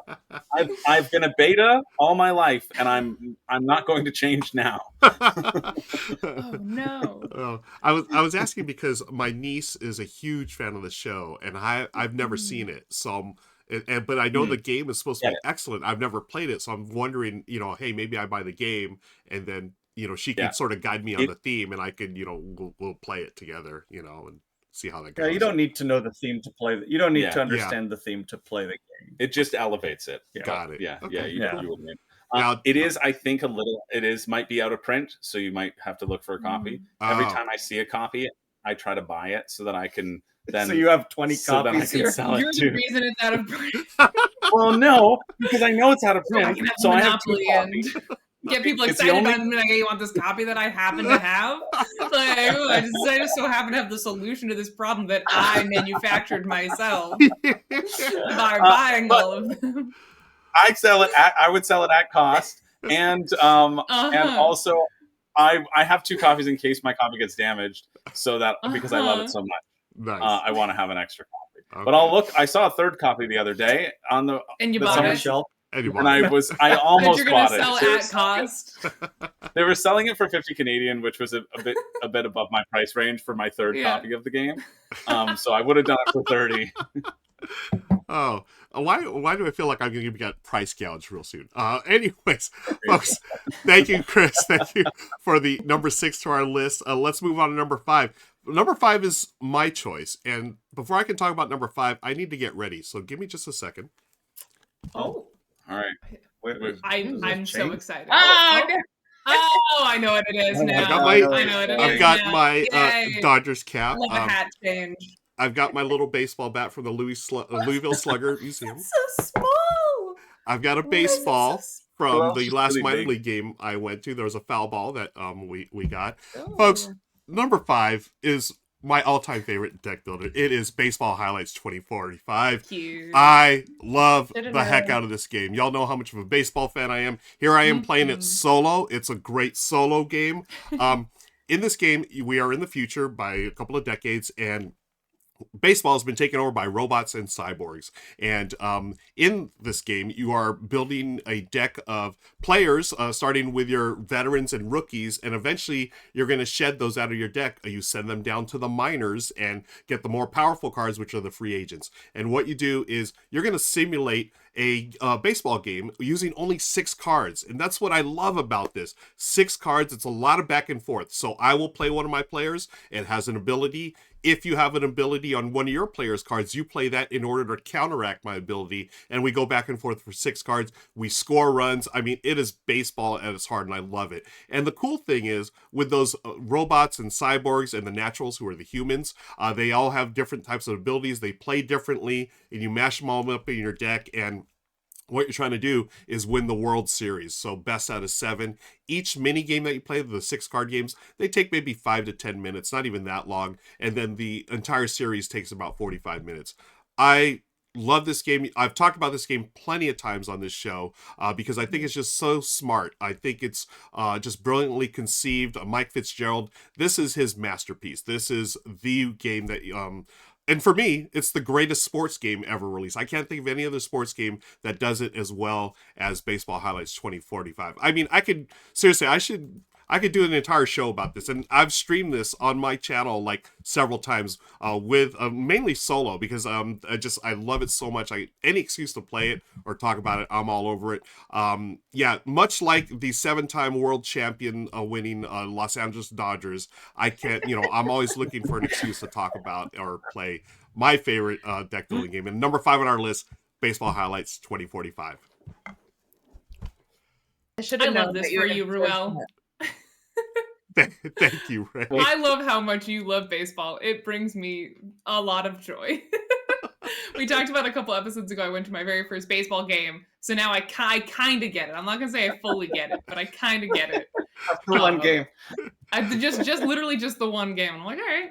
Everyone was eating nails. It was very confusing. Which is a joke you'd only get if you watch the pre-show. Yeah, watch the pre-show. Folks, click on the links below. We'll talk about this bag here, which may or may not be nails. Helena, have you played this game before? You know what? I haven't played it yet. Okay. I have always meant to play it, and it's shocking that I haven't played it yet. I am not surprised that you chose it. And also, I do find that it is very difficult to make any sport good in a game, in a board game. It's really, really difficult. And I've heard nothing but good things. And I've talked to Mike about the game many, many times. And I definitely want to play it. I haven't gotten to it. But I also am a massive baseball fan. So why haven't I played it yet? Yeah, we need to play this next time. Whatever convention we're at next together, Helena, I'll bring my copy and we'll play it. It's just so good. And just everything, just the little details, again, in the game itself as a baseball fan, even if a non-baseball fan will enjoy this. And I should point that out. My buddy Daryl, my main gaming buddy, he doesn't like baseball at all. It is not his jam, but he will play Baseball Highlights anytime I bring it out because the deck building is smart.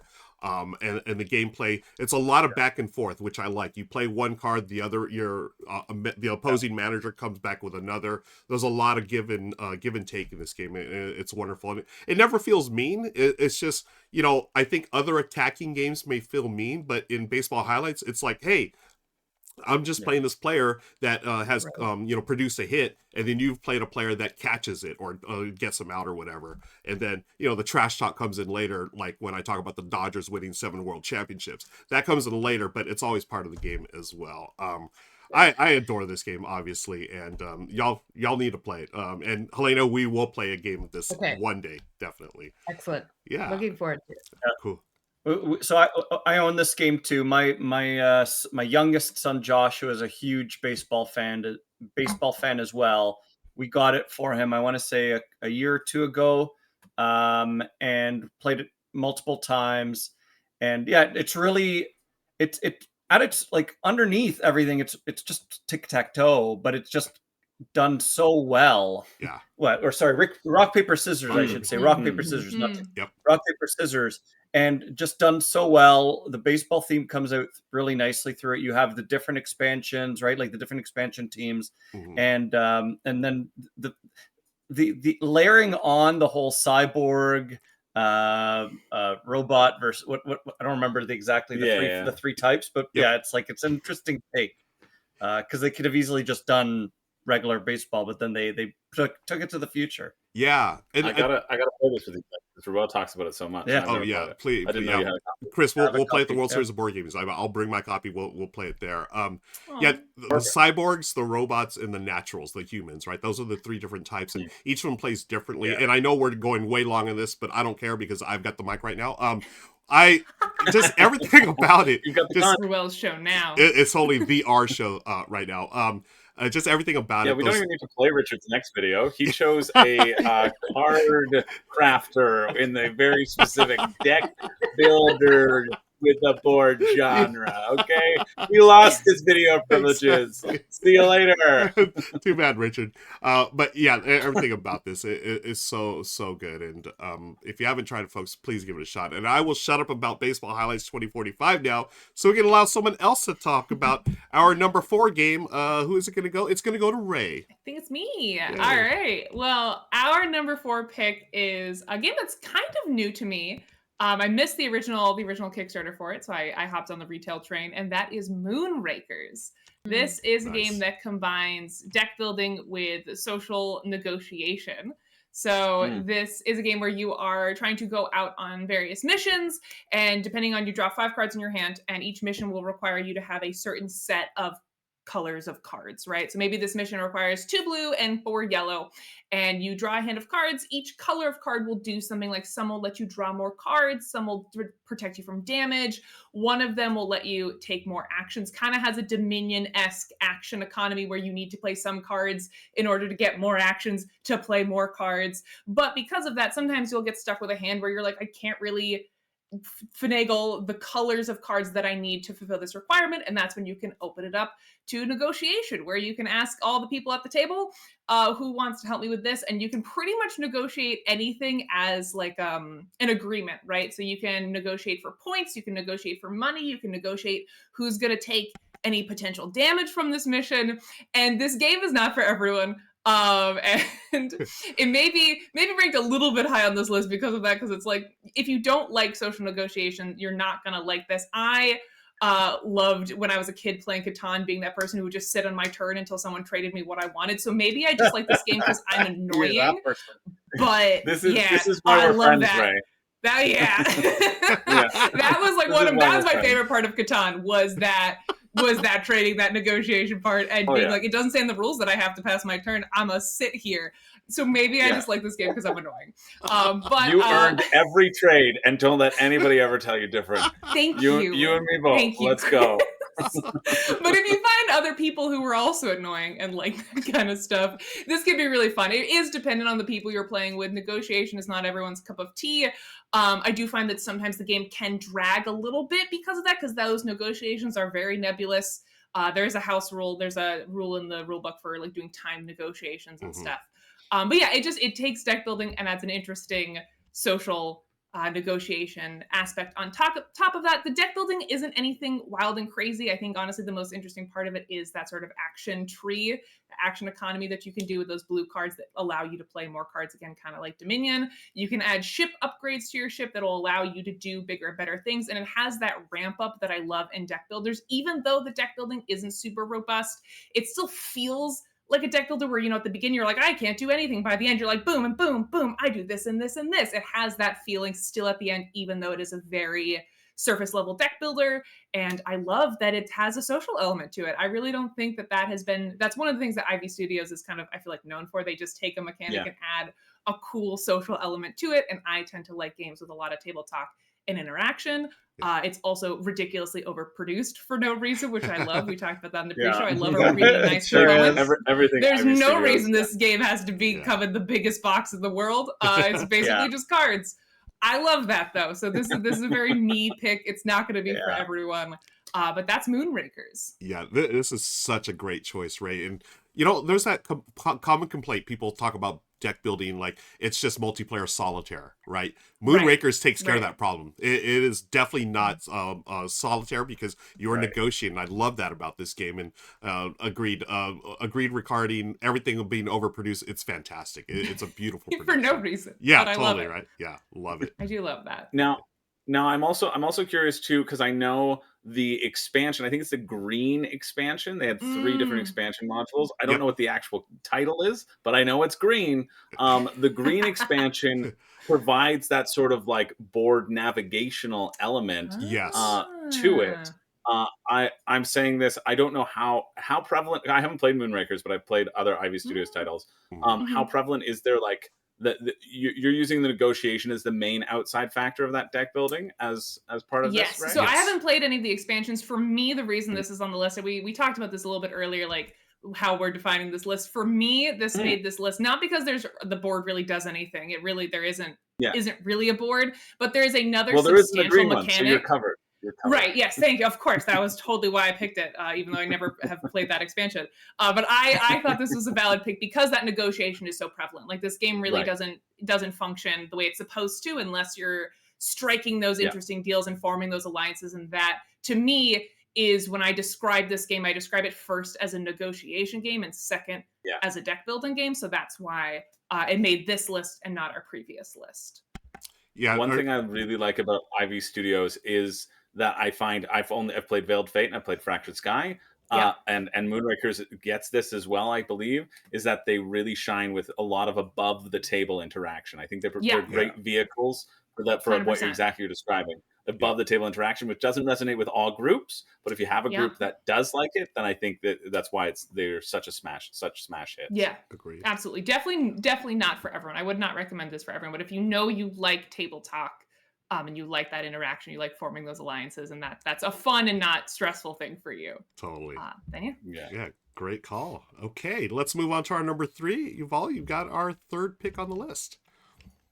My number 3 is the result of an emotional journey that I'm happy to take you all through. Wow. I can't wait. Sit down, grab a tea. No, basically, I had a wonderful list of deck builders with boards, and one by one, I was shot down. Oh, this is on someone else's list, or this doesn't make the cut. It doesn't involve a deck, and eventually, I was like looking at games that I just really love and play a lot. And I stumbled on one which is very high on in terms of my favorites, which is Sid Meier's Civilization, the board game by Kevin Wilson from 2010. And I realized it has a tiny deck building mechanism based around why this is on the list. Based around the military cards, because you're collecting military cards. They're going into your deck, and you're drawing from that deck when you go to battle. And so I feel kind of cheaty, but I'm going to do it anyways because it's a great game. It is one of the best 4X games I've ever played, probably my favorite one. Part of it is, I think, any of us that have played Civilization on the computer over the years, it's true to that in such a nice way. Like, you're basically exploring, you get the role of one of the civilizations. Each one has very unique and distinct feel in terms of the types of things it does. There's a really neat tech tree element where you're like building a pyramid of technology. And then you have a wonderfully rich, deck building that is used to inform, like for the military, whenever you're going to battle with someone, you're basically drawing from your military deck of cards. And you're then laying them out in a line, basically, or you're sending these military units to the different fronts. And whenever you buy new cards that are stronger cards, they go into your deck. So there you go. My number 3, the best. Our collective number 3. The collective number 3. Sid Meier's Civilization, the board game. Oh man, I'm crying. That story was so emotional. I know, right? Justified. What a I think journey. this is a great pick. It's not like you picked Dead Reckoning. I mean, come on. I think this is a great choice. I've never played it. But hey, I got a Steam notification that Sid Meier's Civilization 5 was on sale. Oh, is it? Okay. Yeah, should I get it? I don't play the video game anymore. I play. Oh, okay. So it's a no. It's a no. I play the board game version. It's so good. I'll play that with you though. All right. Good. Yeah, I need to play this at some point. I've played the video game, but never the board game. So, yeah, I'm looking forward to it. I'm also looking forward to our number 2 on the list. Helena, what do we have at number 2 today? Well, it's How to Save a World. Nice. Yeah. So this is the game that we currently have on Kickstarter right now, and it is primarily a worker placement game, and it's got a little bit of deck building in it. And I'm gonna actually turn it over to Yuval, who is the designer of the game, who does a fantastic job explaining the game. So take it away, Yuval.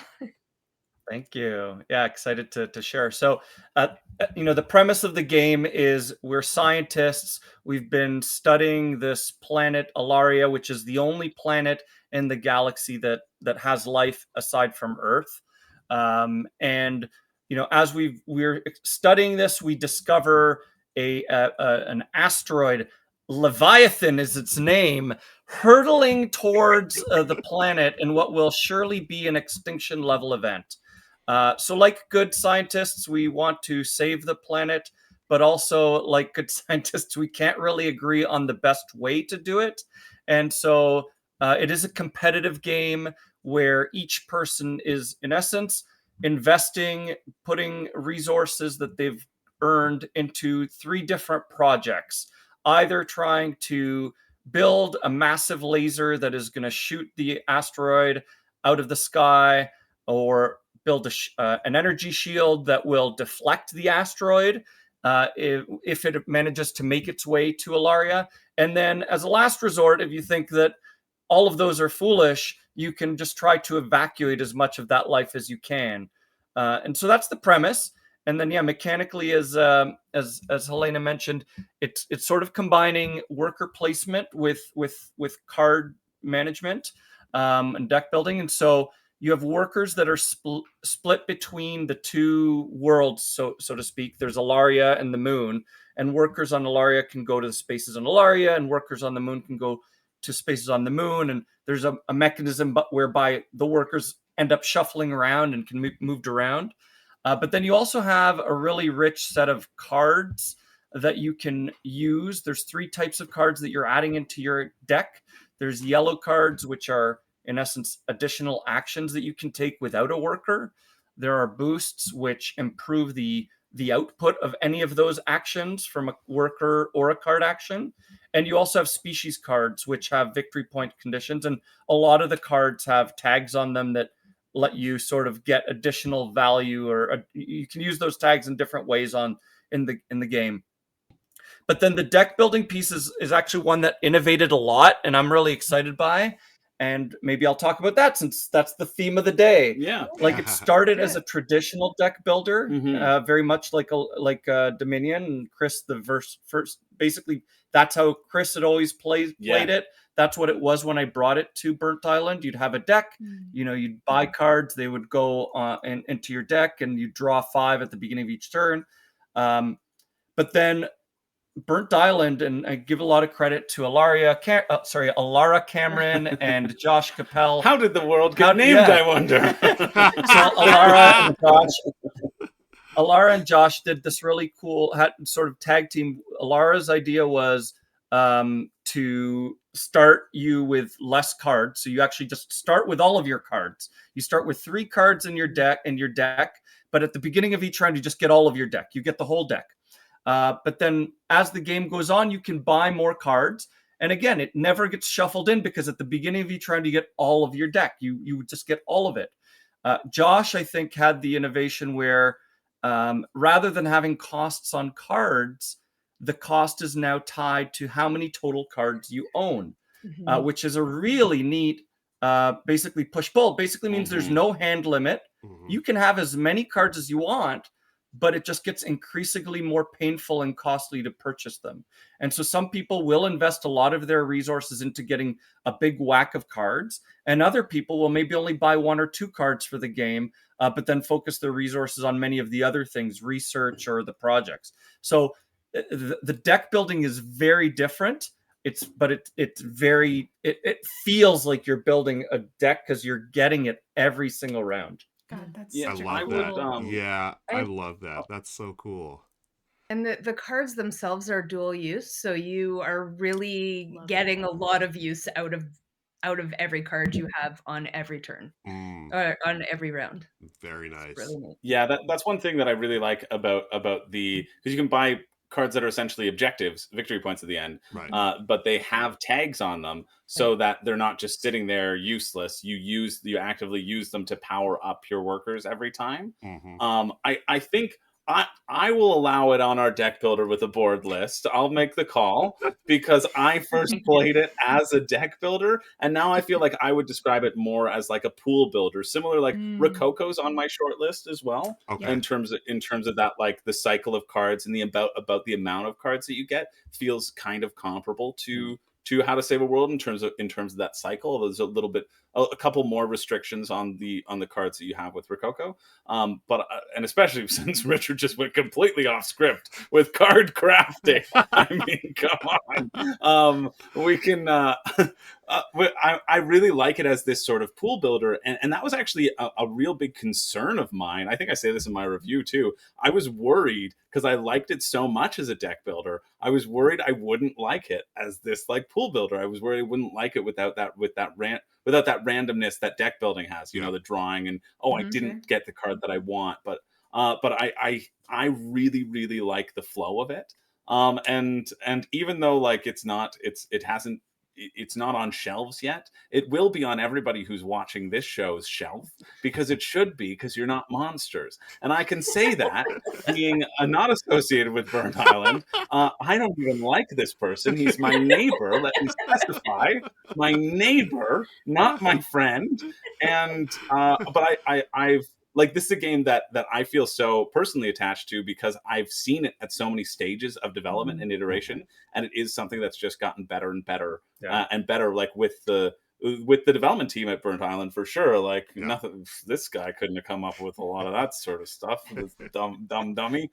But no. Well, like it's really it's been really lovely to see it evolve from this deck builder to now like this hybrid, this pool builder, and the how the cards are so intertwined to what you do on the board is really cool and fun to experiment with. I've played it where I've ended with like 11 or 12 cards in my hand. And I played it where I've ended with 5 cards in my hand. And both of those feel equally fun and viable. So like, awesome. This is absolutely when I remake my own list of like deck, bag, and pool builders.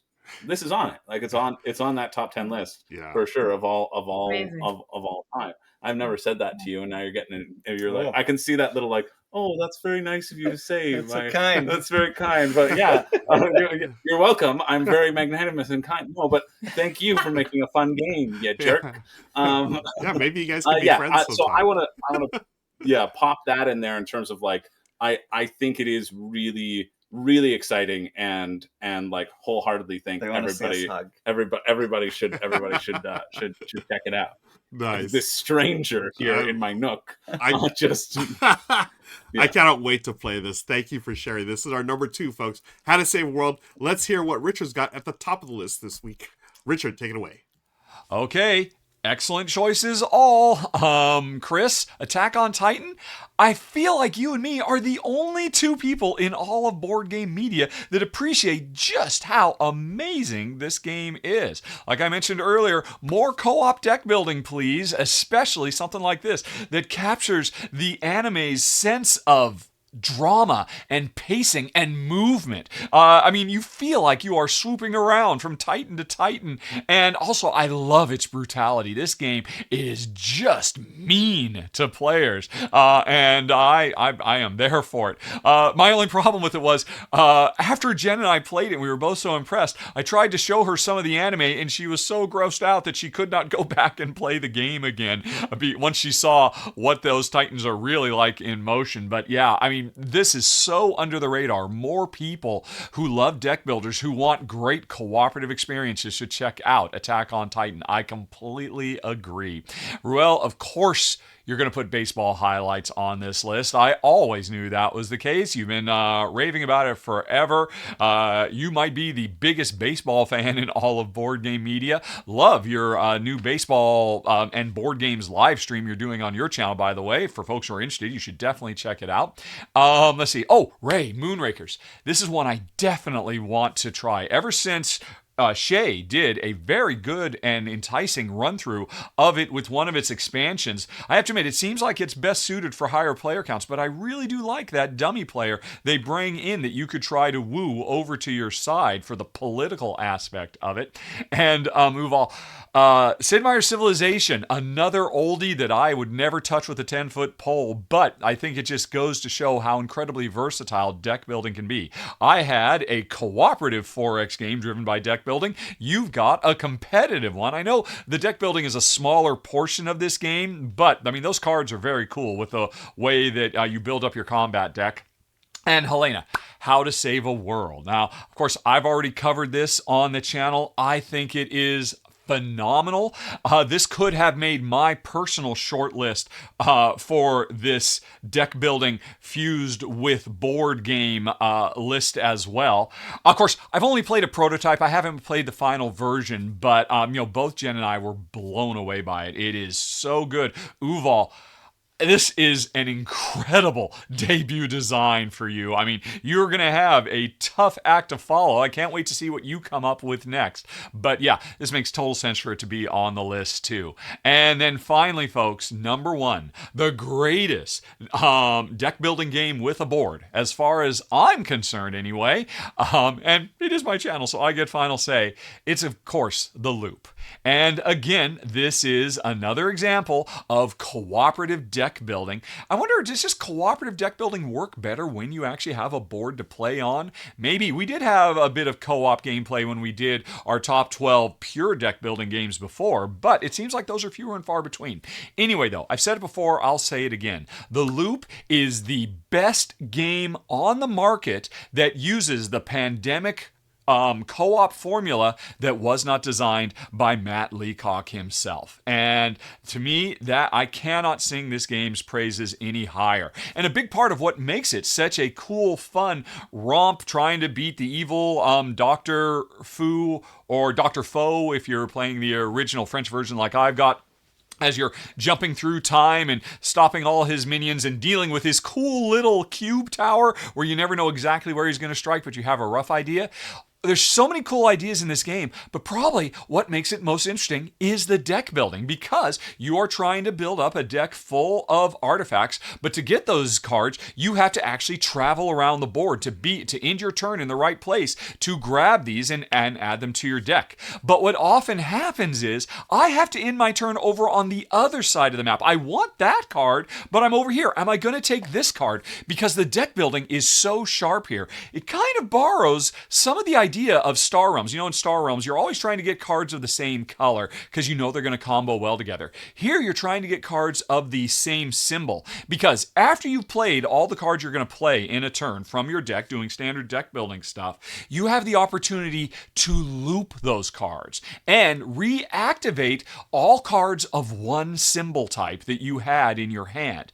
That means you want to be building a deck using the same symbol over and over again so that you can have more powerful loops when you get the chance to do it. The problem is, as often as not, the card you need to get is on the other side of the board. And if you end up ending your turn on the other side of the board so you can build a stronger deck, you're not going to be fighting the minions that you need, and the board will get overrun and sections will get destroyed, and you'll face greater and greater danger. So that tension between getting the right cards at the right time to build your deck to peak efficiency while also trying to make sure you fight all the fires in the best way possible on the board makes The Loop just one of Jen's and my favorite games that have come out in years. It is so brilliant. Number one on this list, The Loop. Okay, back to you, but I'll see you in the post show because I've got a full top 10 to talk about. You've only heard 2 of mine. Let's go. All right, The Loop. Yeah, I'll be honest, I always forget about this game when it comes to deck building. I don't know, maybe I think of it more as a board game without deck building, but Richard's totally he's totally on point here. It is a deck builder, and it's a fantastic one at that. I really enjoyed it. I have not played the expansion, but The Loop is a good choice, Richard, so well done. Folks, we are out of time here, but Mhm. Did you know we do a post show? We do also a pre show as well that you can find on the extended edition. Click on the links below for that, and also click on the links below to check out the campaign for How to Save a World. Want to thank our special guest today. Want to thank our my co-host. Want to thank Richard. Want to thank you for watching. And until next time, we'll see you here on the R&R Show. Bye, everybody.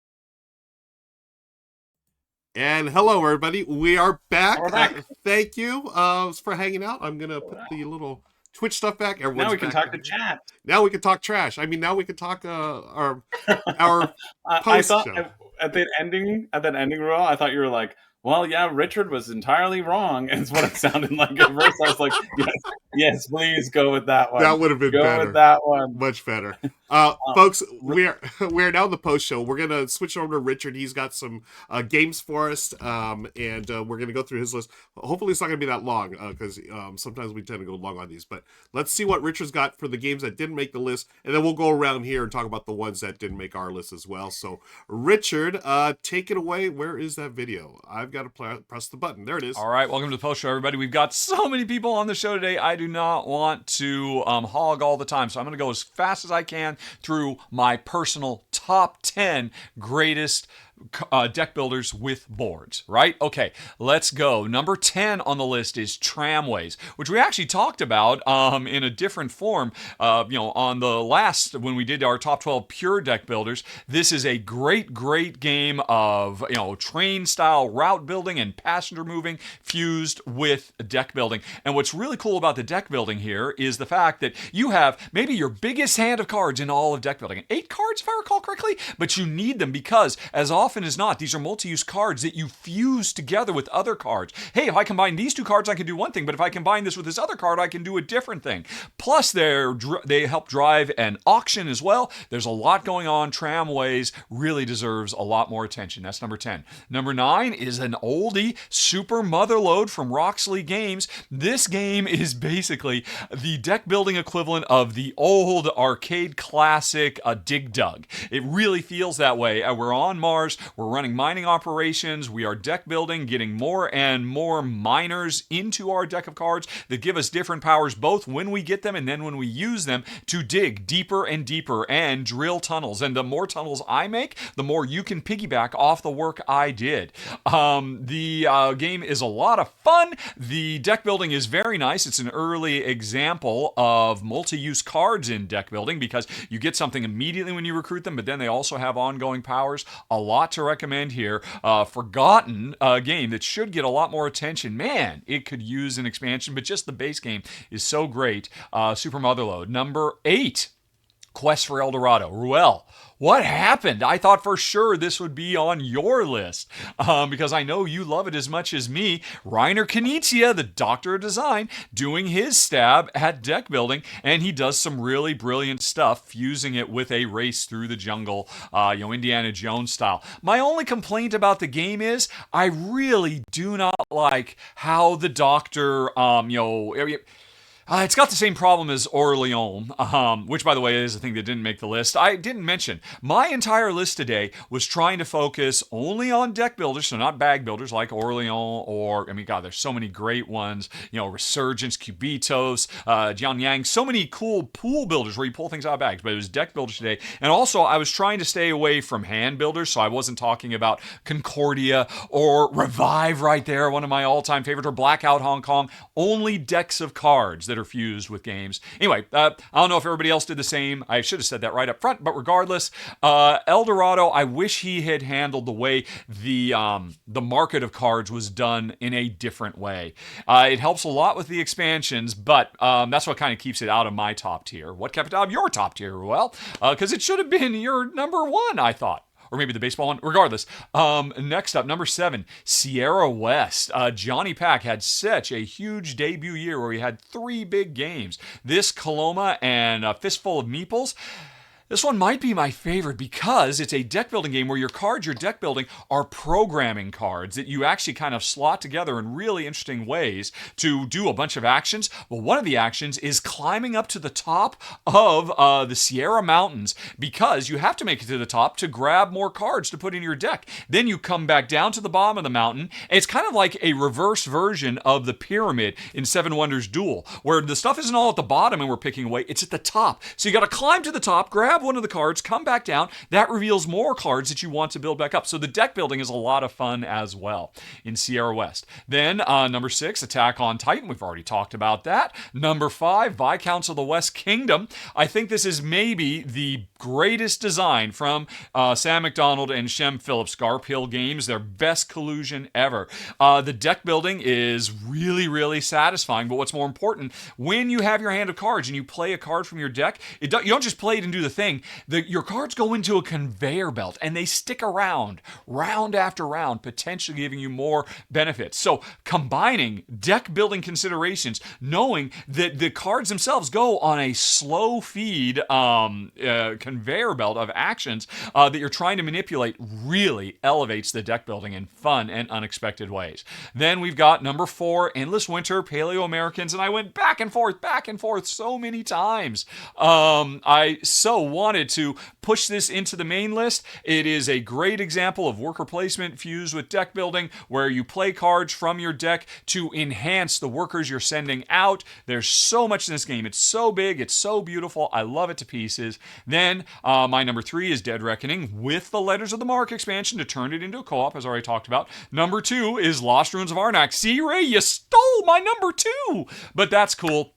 And again, this is really assuming you've got the Missing Expedition expansion as well. Straight Arnak would have, I don't know if it would have made my short list or my top 10, but the Missing Expedition so elevates the game. And then, as I already said, number 1 is The Loop, with or without expansions. It's absolutely amazing. One of my all-time favorite co-ops.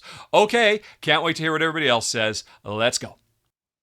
Okay, thanks, Richard. And yeah, more and more great deck building games with a board. I will say about the Quest for El Dorado, it was on my list, and I took a chance hoping someone else would talk about it, so I could give some love to Tyrants of the Underdark. But you know, it was baseball highlights number 1, and choice. Then Quest. But I wanted to show some love to that. So. We didn't get that on the list, but thankfully Richard on the post show. Anyone else want to share what didn't make the list here? Helena, any games that you want to highlight before we get out of here? I think that there's going to be a really wonderful conversation coming up in a couple of seconds because of what we talked about when we weren't on air. So I'm actually going to let Ray talk about it first because Okay. it was a game that I immediately thought about, and then I said to myself, no, it probably won't work for this list, so I'm just not going to even mention it. And Ray? Oh yeah, let's Salty Ray. You're muted, Ray. Oh, Ray, muted. you might be muted. Okay. You're so. Got it. Got it. I was gonna. Yes, if I'm picking up what you're putting down, it is the fact that literally all of us put quacks on our list, and then Richard individually shot all of us down. I was like, no, not deck building. No, not deck building. And also the fact that everything else on my short list that didn't make it, or my long list that didn't make it on my short list, are back builders, and apparently that is legally distinct from deck builders, and we will have to make a separate video about it. I was so bummed because I feel like, I don't know, maybe I put too much weight in BGG classifications, but I'm like, if BGG lumps them together, they're close enough. Yeah. But I do understand it is legally distinct from deck builders. They function differently. I get it.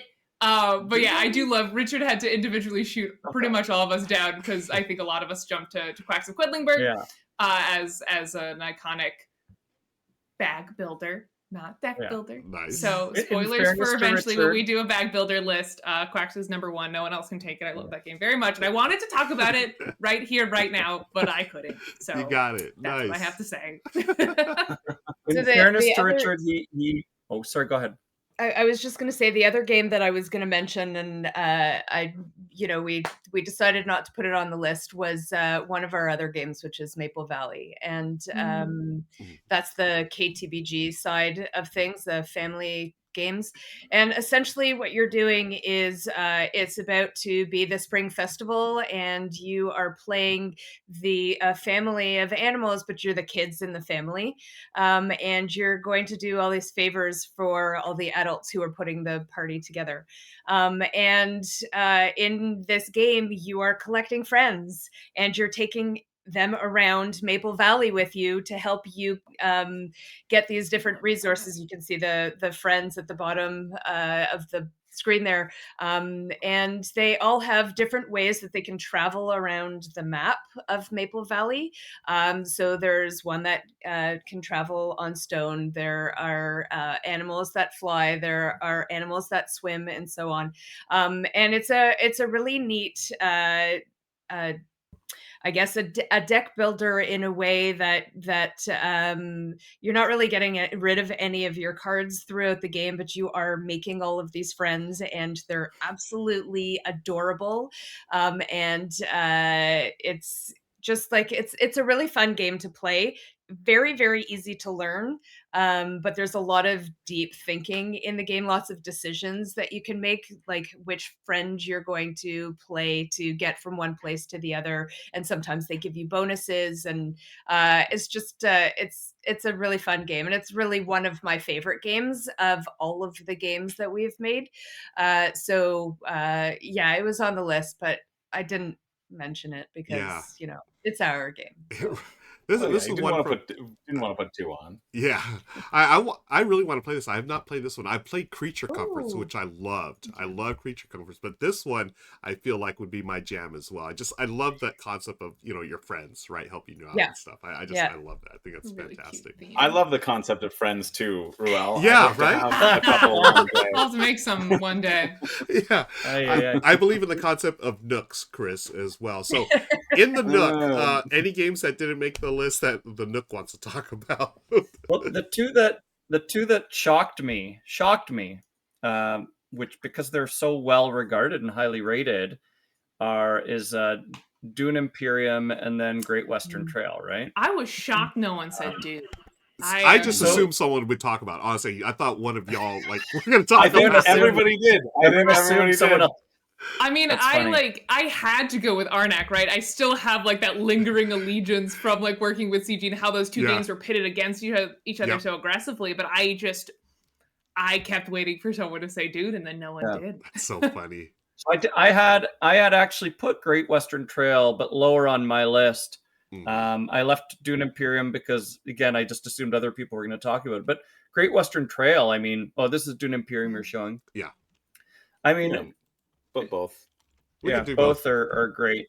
What were you saying about Great Western Trail? Well, Great Western Trail is like it feels like the deck really does, because you're going through it so much.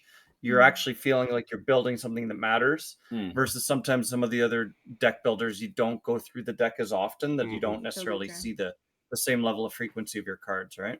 Yeah, I think New Zealand does that a lot better than the base Great Western Trail. I think Great Western Trail New Zealand, especially with the cards that you are, they cycle through a lot more. So in Great Western Trail, you're only deck building if you're going cowboys. You're never deck building if you're going builders or if you're going engineers. So but I think like with New Zealand, it just like it really hits it across the board. And I didn't even put New Zealand on my list though, because there are so many other mechanics. Maybe that's it too. Like there are other things that you would like sink your teeth into about it, right? More than the deck building like standing out. For me, I had Rococo, which I talked about, that in terms of like that pool building, you only get to draw 3 cards and there's cycling there. I had Orléans on my list because I also think Richard building also is fine. It, yeah. I love that Richard mentioned Attack on Titan as his number 6. Like, I really do think that we're the only 2 people who in like content creation who shout about that game. But like, there's a reason why I like Richard, and it's happened today. It's happened today, and it's been so a lot of different options. I think Dune Imperium was one of those ones where I didn't want to use my slot to take the ordinary obvious choice. So and it's kind of like you, Ruel, right? Like you wanted to highlight Tyrants of the Underdark instead of El Dorado, and I think especially I kind of like having more people on this and only getting 2 because you lose some of the obvious Yeah.